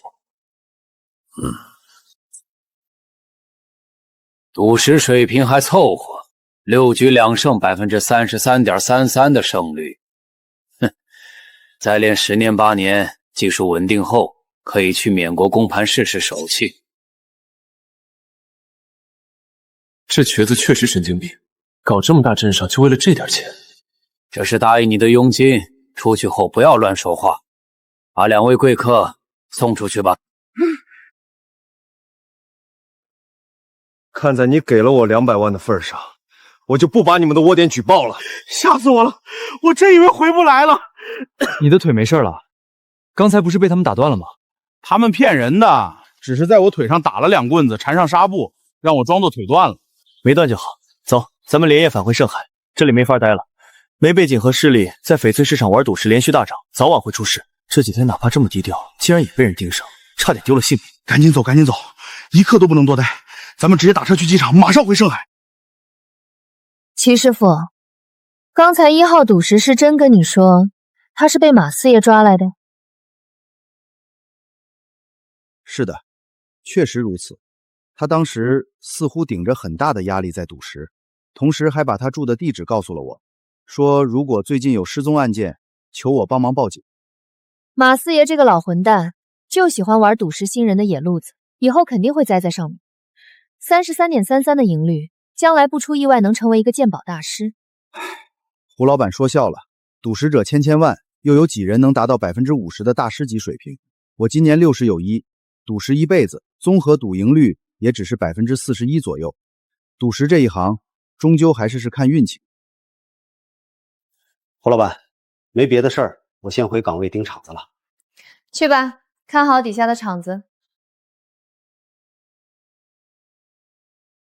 王半仙王总，这个点给我打电话，也不怕扰人美梦？哈哈哈，我敢在这个时候给你打电话，自然知道你没睡。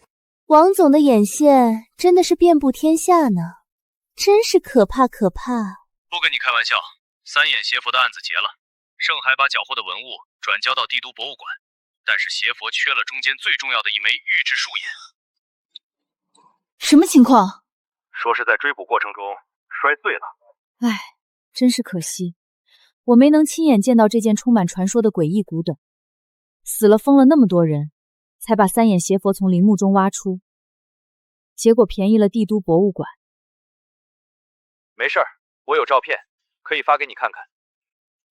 既然它已归帝都博物馆，我就没办法搞了，合作就此终止。记得把痕迹清理干净。只能如此了。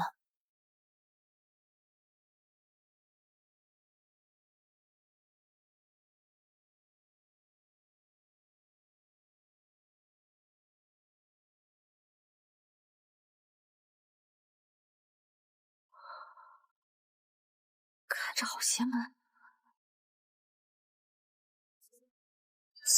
怪不得接触到三眼邪佛的人，不是疯了就是死了。我只是看了一眼照片，就差点撑不住。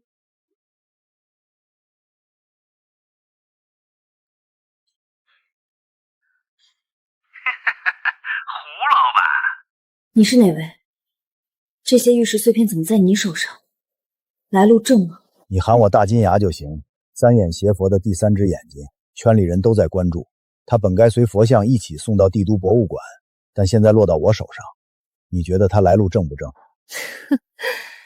也是，如果来路正，就不会藏头露尾了。闲话少说，开个价吧。1000万，去潘家园我的店里交易。是你傻，还是我傻？总共108颗碎片，1个亿，在盛海交易。等你到了盛海，我再告诉你交易地点。不可能，整个三眼邪佛才值多少钱？第三只眼睛碎成这样了，还有什么用？最多给你2000万。1分不少。我在盛海等你1天，1天后，我会再联络其他买家。大金牙，盗墓圈里至少有10个叫大金牙的长眼人，鬼知道你是哪个。不过他能摸到我这个号码，应该和王半仙脱不了关系。刚才还让我清理痕迹，转眼就把我卖了。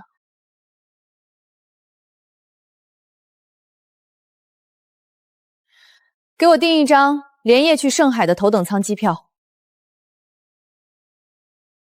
稍等，请进。胡老板您好，我们老板问您还赌吗？怎么不见您下注？不赌了，没意思。告诉马老四，以后赌石就老老实实的请赌石师傅，乱抓免费的苦力容易翻车。是，我会向老板转达的。对不起，老板，由于时间仓促，最近一班次的头等舱和商务舱都没订到，只订到了普通舱。行吧，那就将就一下。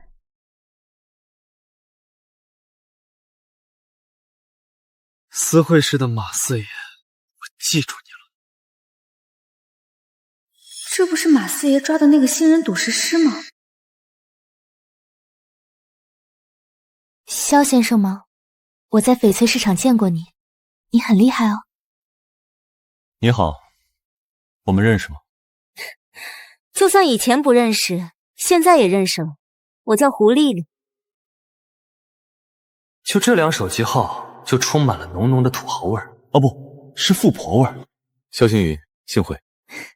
你们也去盛海？我在城隍庙有家分店，以后说不定有合作的机会。这位女士，飞机即将起飞。好的，马上。肖先生，保持联系。藏宝阁的老板，我的天，那可是咱们城隍庙最大的一家古董店，也有高品质翡翠玉石出售，简直日进斗金，比咱赌石还赚钱。你特么能不能声音小点？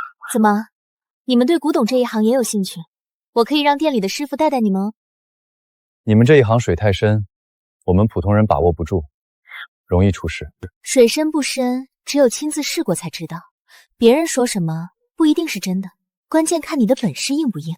我感觉车轮从我脸上碾过去了。这女人，老司机中的老司机，一语双关，红颜祸水啊！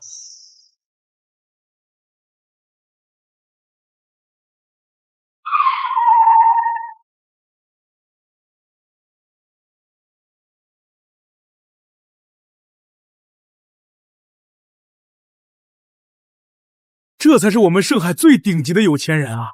而且还是个沉鱼落雁的大美女，那气质，那身段。行了，打车回家。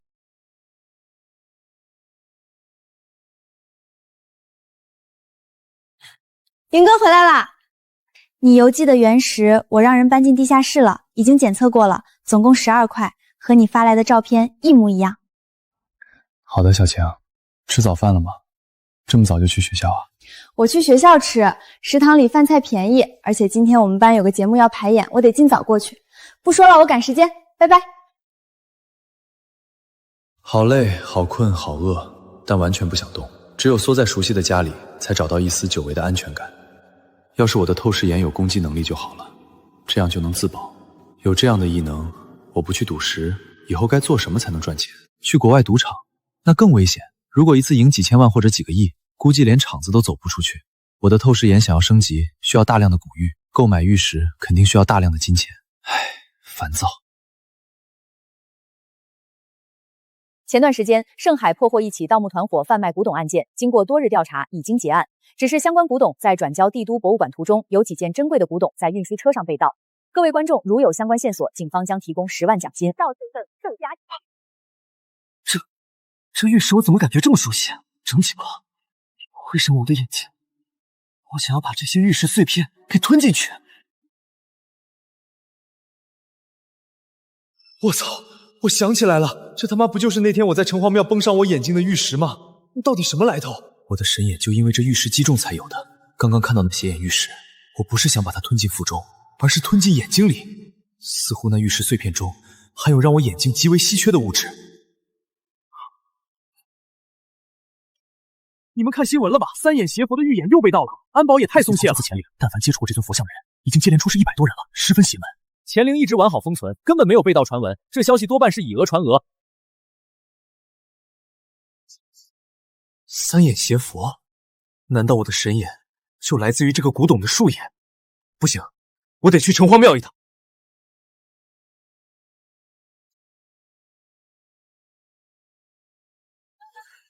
肖老板，最近几天怎么不见你和罗胖子过来摆摊了？家里有点事儿，等处理完就回来摆摊。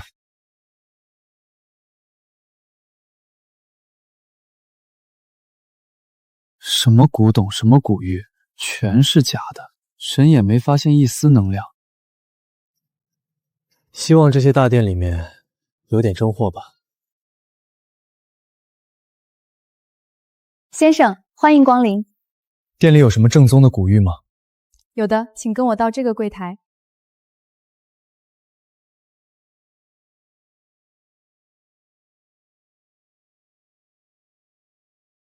有些古玉，不管是沁色、包浆、刀工、斑行，都极像真的，但它身上偏偏没有那种神秘能量，所以是假玉。这一排都拿出来给我看看。柜里每一块都有标价，那4块真古玉和假古玉的标价竟然极为接近。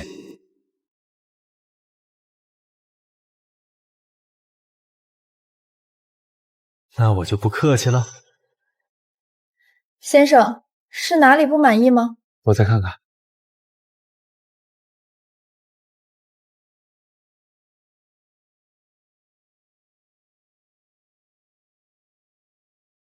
好舒服，就跟按摩一样。接下来我神眼每天使用的时间应该也会变长。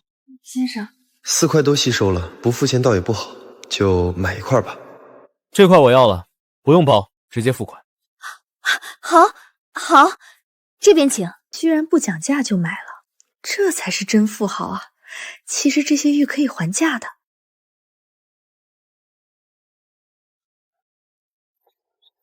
这个瓶子我能拿在手里看看吗？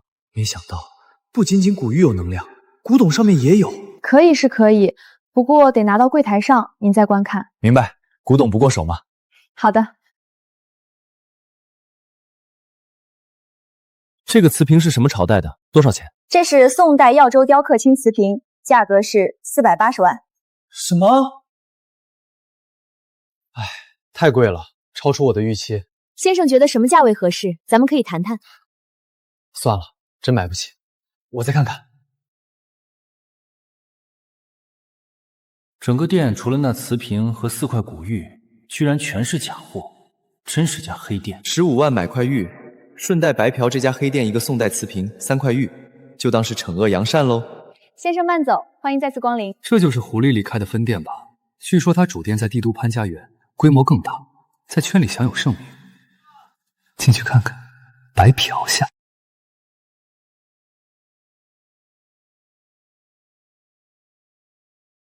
销赃的，包里面不知道装着什么，万一是古物呢？可以吸收能量，看看去，说不定也可以白嫖。先生，下午好，请问您需要点什么？我随便看看。你好，掌柜的办公室怎么走？我已经预约过了。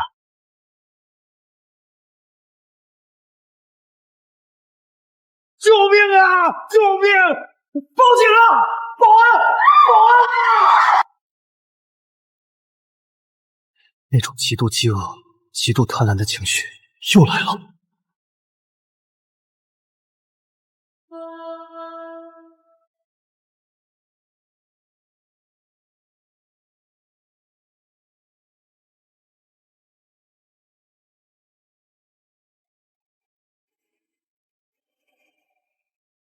别打了！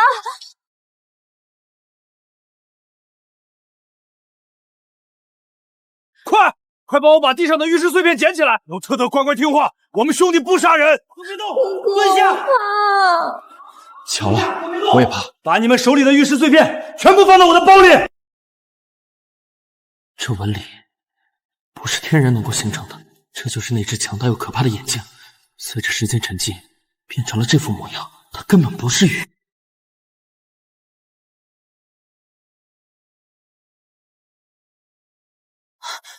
你会变魔术？碎片怎么消失了？啊，你看错了。我看错了，它碎成粉末就不见了。不对啊，我就用眼睛看了下它，就变成这样了。你捡的玉石碎片呢？快给我，不然我宰了你！我没捡到玉石碎片啊，你看错了。对啊，你没捡到玉石碎片，是我看错了。大哥，快逃啊！执法快到了。对啊，我在愣啥呢？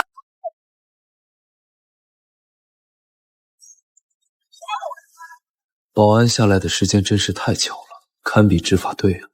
这下子倒是便宜我了。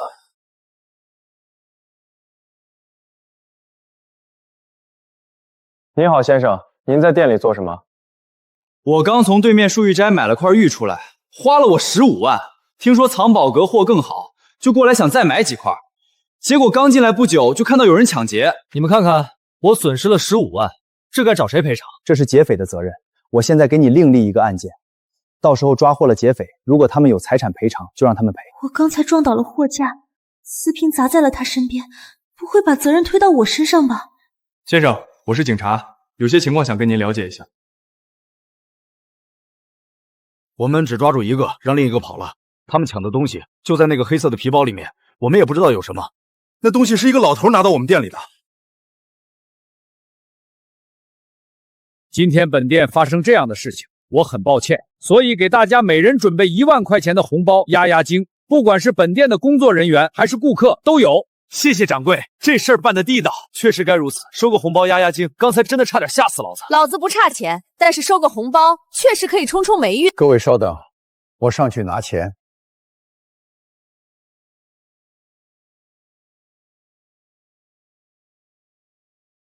我靠！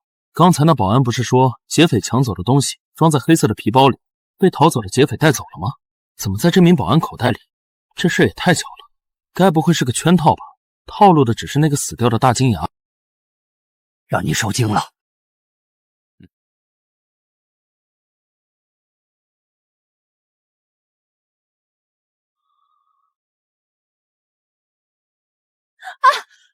哎呦，你怎么走路的？是你？我去，这保镖咋这么凶？老子只是没留神，不小心碰了胡丽丽一下。在盛海，你敢打老子？老子往地上一躺，考虑买大平层还是复式，讹不死你。住手！是老板。不好意思，胡总，对不起，在你店里刚经历一场抢劫，吓坏了，不小心撞到你了。哦，刚才你也在店里，我刚接到掌柜的电话，说店里发生抢劫，甚至是命案，就急着往店里赶。唉，今天先这样，回头再联络。事情刚处理完，胡丽丽就到了店里，该不会是急着查看那些预演碎片吧？今天这一切是她安排的局。肖先生，考虑的怎么样了？可以为我们顾氏珠宝当董事顾问吗？抱歉啊，顾小姐，我这边突发了一些情况，已经返回盛海，以后有机会再合作。好吧，那看来只能下次合作了。这只眼睛竟如此可怕，透视、人体扫描、魅惑众生，放射杀人的光芒，移山倒海，构建空间门，时空停滞，简直一眼定生死，一眼逆乾坤。当我的眼睛升级到一定境界，也会像幻象中的三眼神族一样吗？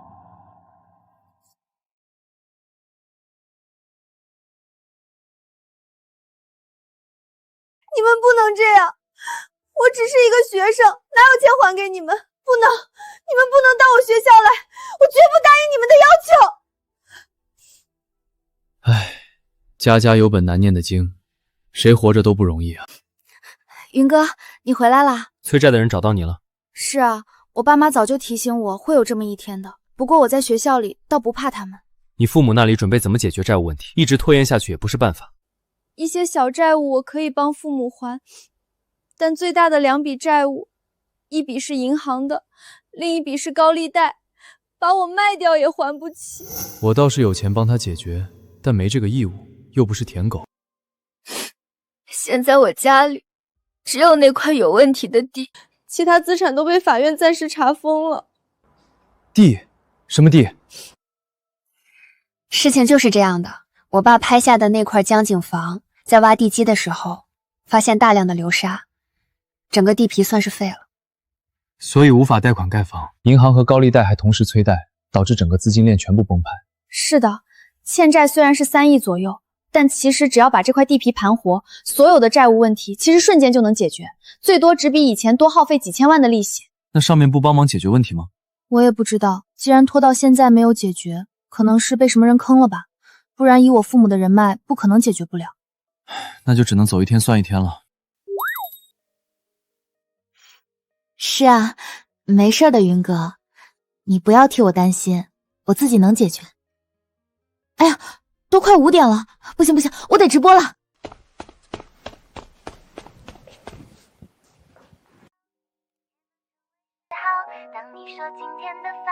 华夏5000年的历史都找不到三眼神族的记载，这应该是一段不为人知的史前文明。咦，女帝时期几个淫乱宫廷的僧人都出自白寺，我记得那个三眼邪佛就是白寺的吧？受三眼邪佛影响的人，多为乱情淫邪之辈。开什么玩笑？我得到了这三眼异能传承，也没有乱搞。依然正直纯情，善良温柔。喂，云哥，我不甘心。不甘心又怎么着？忍着。我不想退出翡翠玉石这个行业，如果有机会，我还要再去赌石。还有那个马四爷，我正在托以前粤省的战友打听他的消息。行，有志气。打听出来消息，记得告诉我一声。那必须的啊！对了，咱们最近做啥呀？总不能一直在家里睡大觉吧？我想开一家翡翠玉石店，这一行就算不赌石，靠批发零售也能在盛海生存。哎，这个好，这个好，拉我一起啊！肯定少不了你的。好嘞。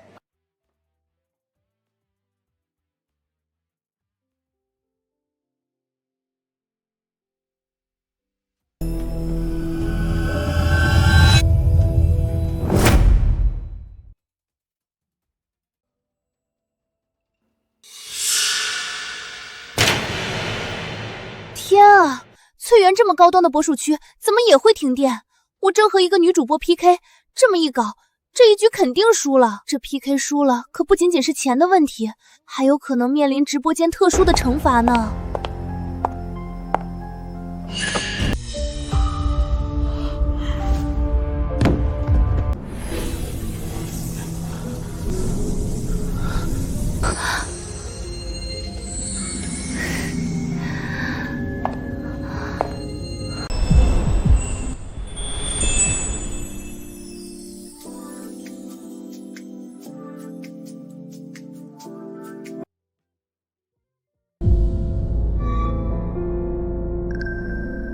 是谁？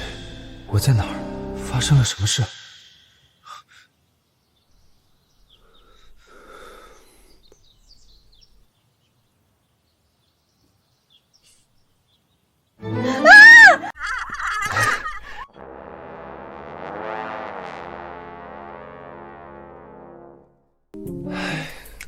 小晴儿，你是不是觊觎我的美色？为什么在我的床上？我也不知道，我只记得停电了，来到你的房间，想让你帮忙修电，后来发生了什么事？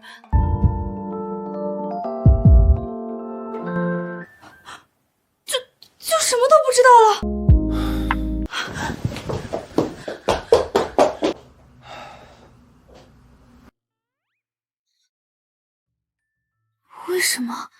我为什么会这样？我居然主动抱住了他。幸好身体没有疼痛感，应该没有到最后一步。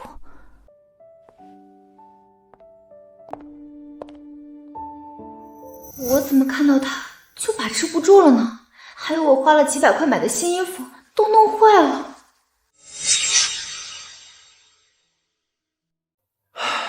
造孽呀！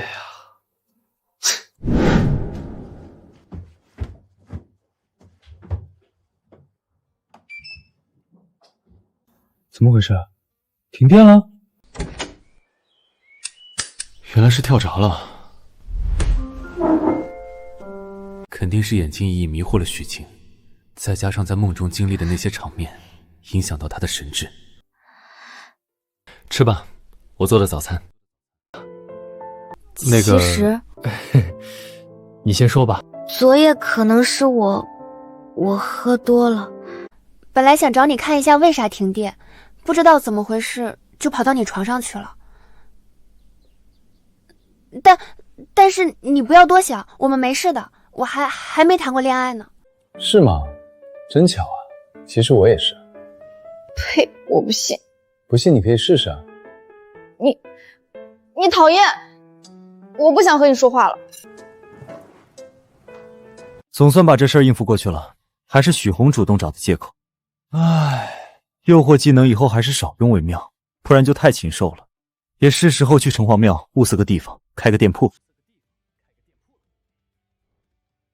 云哥，咱们准备盘个多大的店面？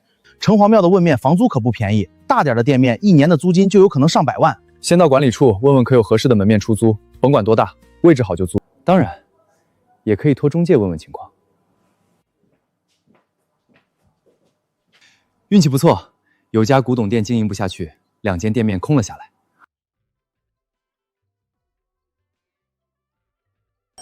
不是，我特么又不是美女，你盯着我看啥？那啥，云哥，这家店铺你真带我一起啊？肯定带你啊，不然我喊你一起过来干啥？你以前带我入行，算是我半个师傅。我现在有赚钱门路，绝不会忘掉你。咱们初期总投资1000万，我投900万，占9成，余下的100万份额归你，占1成。谢谢，全听你的，我没有意见。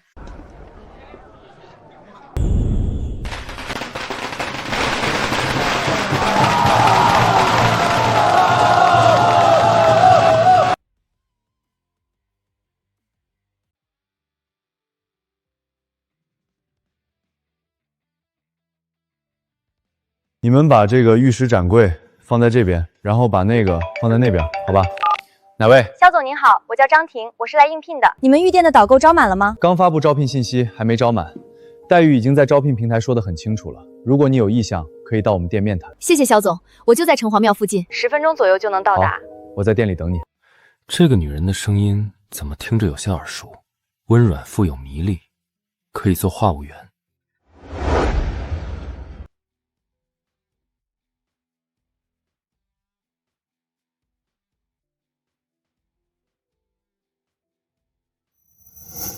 我去，这不是藏宝阁那家的女导购吗？把货架子撞翻，瓷瓶还砸在了我身边了。是你啊？你就是肖总，这也太巧了吧？是挺巧的，你怎么不在藏宝阁干了？掌柜的把我开除了，说我笨手笨脚，撞翻了货架，上面有6件瓷器全摔碎了，店里至少损失100多万，虽然没让我赔价。是挺笨的，幸好我店里不设货架，只有几个玻璃柜台，应该是安全的，不会撞到。好，既然你有导购经验，那就聘用了。底薪加提成的方式，包5险1金。你还有什么要求？肖总，如果再遇到打劫，你会保护我吗？什么鬼？这是什么问题？我又不是你男朋友。肯定会保护你的，因为从现在开始，你是我店里的员工了。保护员工是老板应有的责任。那我就没问题了。行，先这么着吧。这2天把相关资料交上来，大概7天左右就能正式上班了。好的，谢谢肖总。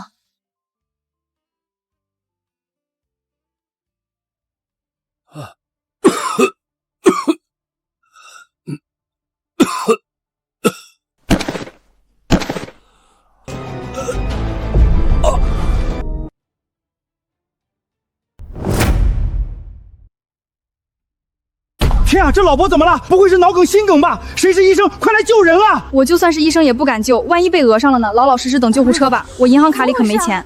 哎，是道德的沦丧还是心灵的扭曲？有人当街摔倒，竟然无人敢扶。他臭哥，他臭哥！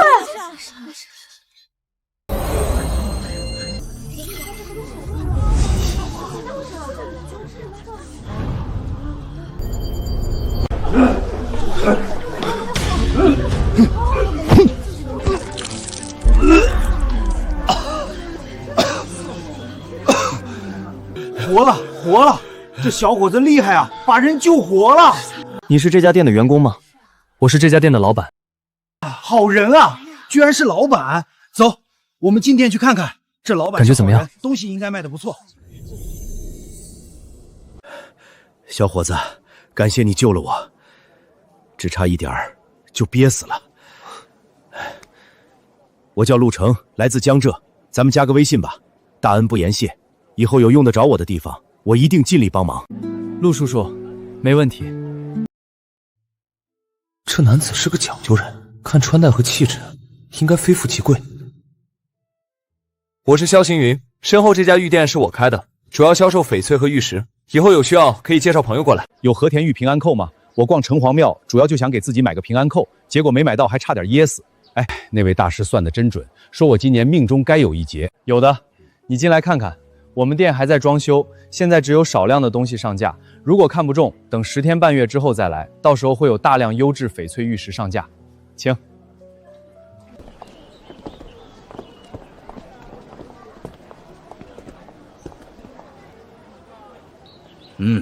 就这个了。一般新买的玉件需要用清水冲洗一下才能佩戴，有洗却前尘、重新认主的意思。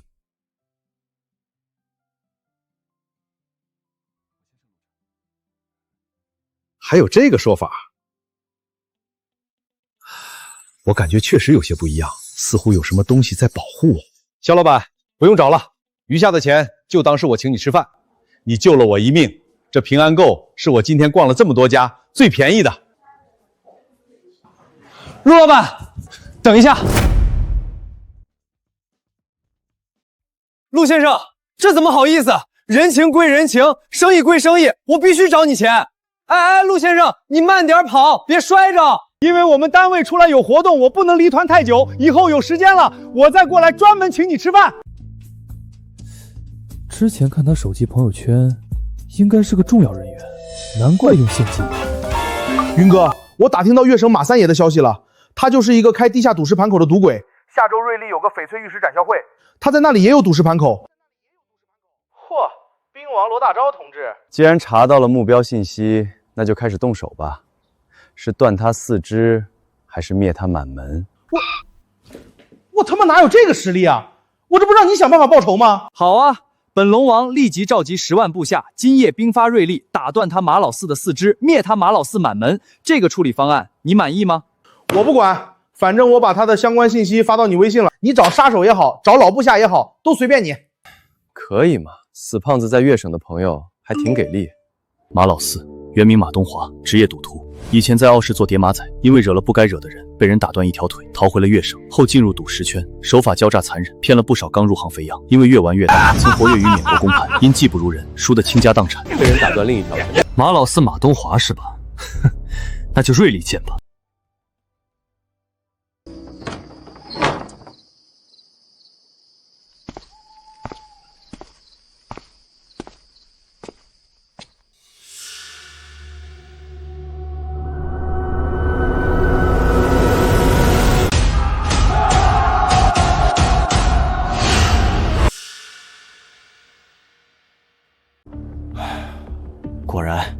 预演碎片的抢劫案没有那么简单，黑吃黑吗？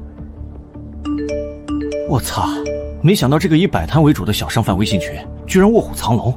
惊天秘闻啊！藏宝阁的老板黑吃黑惹上了盗墓团伙，人家下了江湖必杀令，要让藏宝阁血债血偿。你们知道这个盗墓团伙的老大是谁吗？人称王半仙，这可是牛逼的大人物啊！结果找上藏宝阁老板，人也被杀。那个被杀的大金牙就是王半仙的手下。这样的隐秘消息，他们都打听出来了。果然，预演碎片的抢劫案没有那么简单。预演碎片，别人也发现它的神秘功效了。事情都过去几天，云哥竟然躲着我，是不是玩不起？我一个女孩子都放下了心结，你一个大男人居然故意躲着我，什么意思？啊，云哥，你回来啦！我刚做好晚饭，正要给你打电话让你回来吃饭呢。许晴，你干什么？老想那件事。手艺不错嘛，我正饿着呢。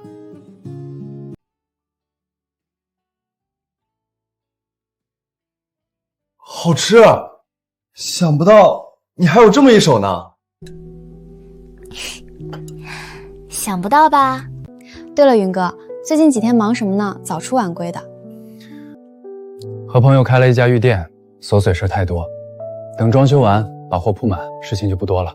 开玉店，云哥生意做得这么大，你不是一直在城隍庙摆地摊吗？小本生意不值一提。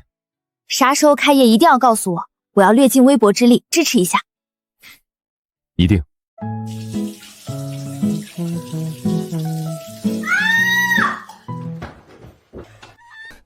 怎么了，小青？你没事吧？我洗澡摔倒了，好疼啊，站不起来了，进来扶我一下。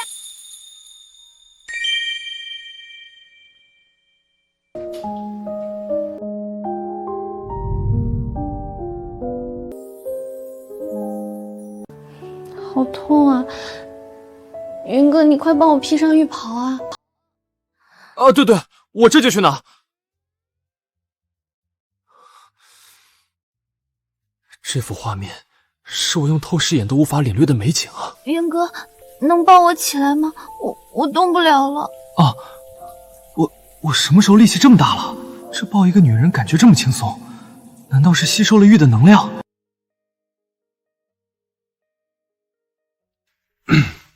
我有红花油，帮你擦一下吧。嗯，谢谢。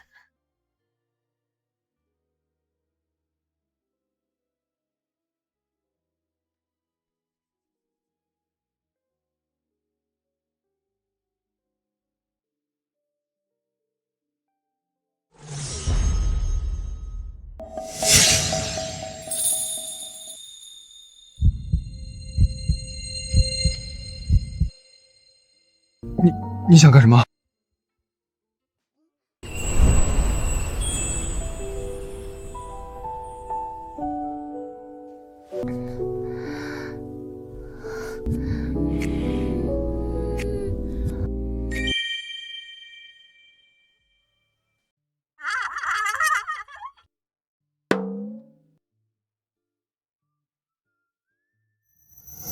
怎么就弄成这样了？我这是怎么了？怎么一见到萧行云就想要靠近他，主动凑了上去，变得如此疯狂，如此主动？为什么？难不成我喜欢他？我应该生气吧，还是说点什么？这呆子在干什么呢？哎，可是昨夜我是清醒的，每个过程都印象深刻。既然是我自己抱住他，哪儿还有能骂他？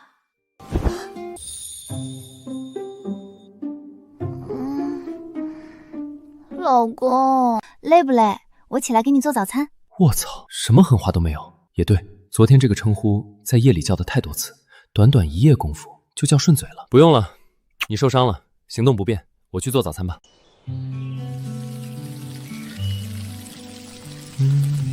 小曲，为什么会这样？太羞耻了。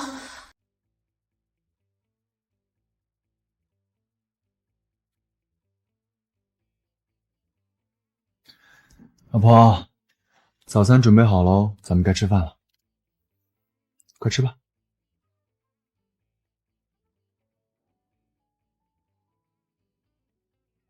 嘿嘿，单身1年，稀里糊涂就脱单了。虽然我不明白为什么会这样，但这是自己的选择。云哥真的是越看越喜欢。他的身体好强壮，昨天夜里他的眼睛也好有魅力。如果不是家里有一堆烦心的债务问题，我现在应该更幸福吧。对了，老婆，我今天可能会去瑞丽进货，你有什么问题，随时给我打电话。我答应你，等我忙完这阵子，跟你一起回家，看看你父母的债务问题能不能帮得上忙。我没事的，男人事业为重嘛。晚上有空的时候，记得给我打个电话或者发个信息。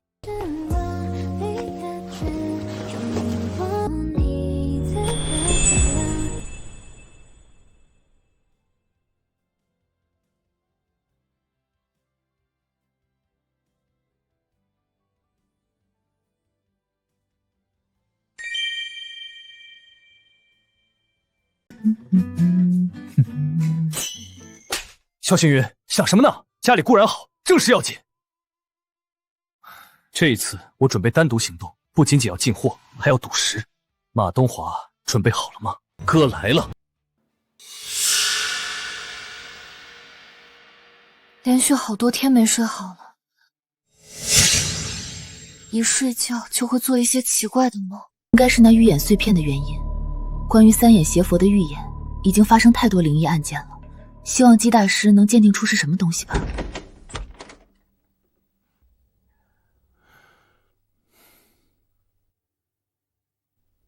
胡女士，抱歉，因为临时有事，我迟到了10分钟。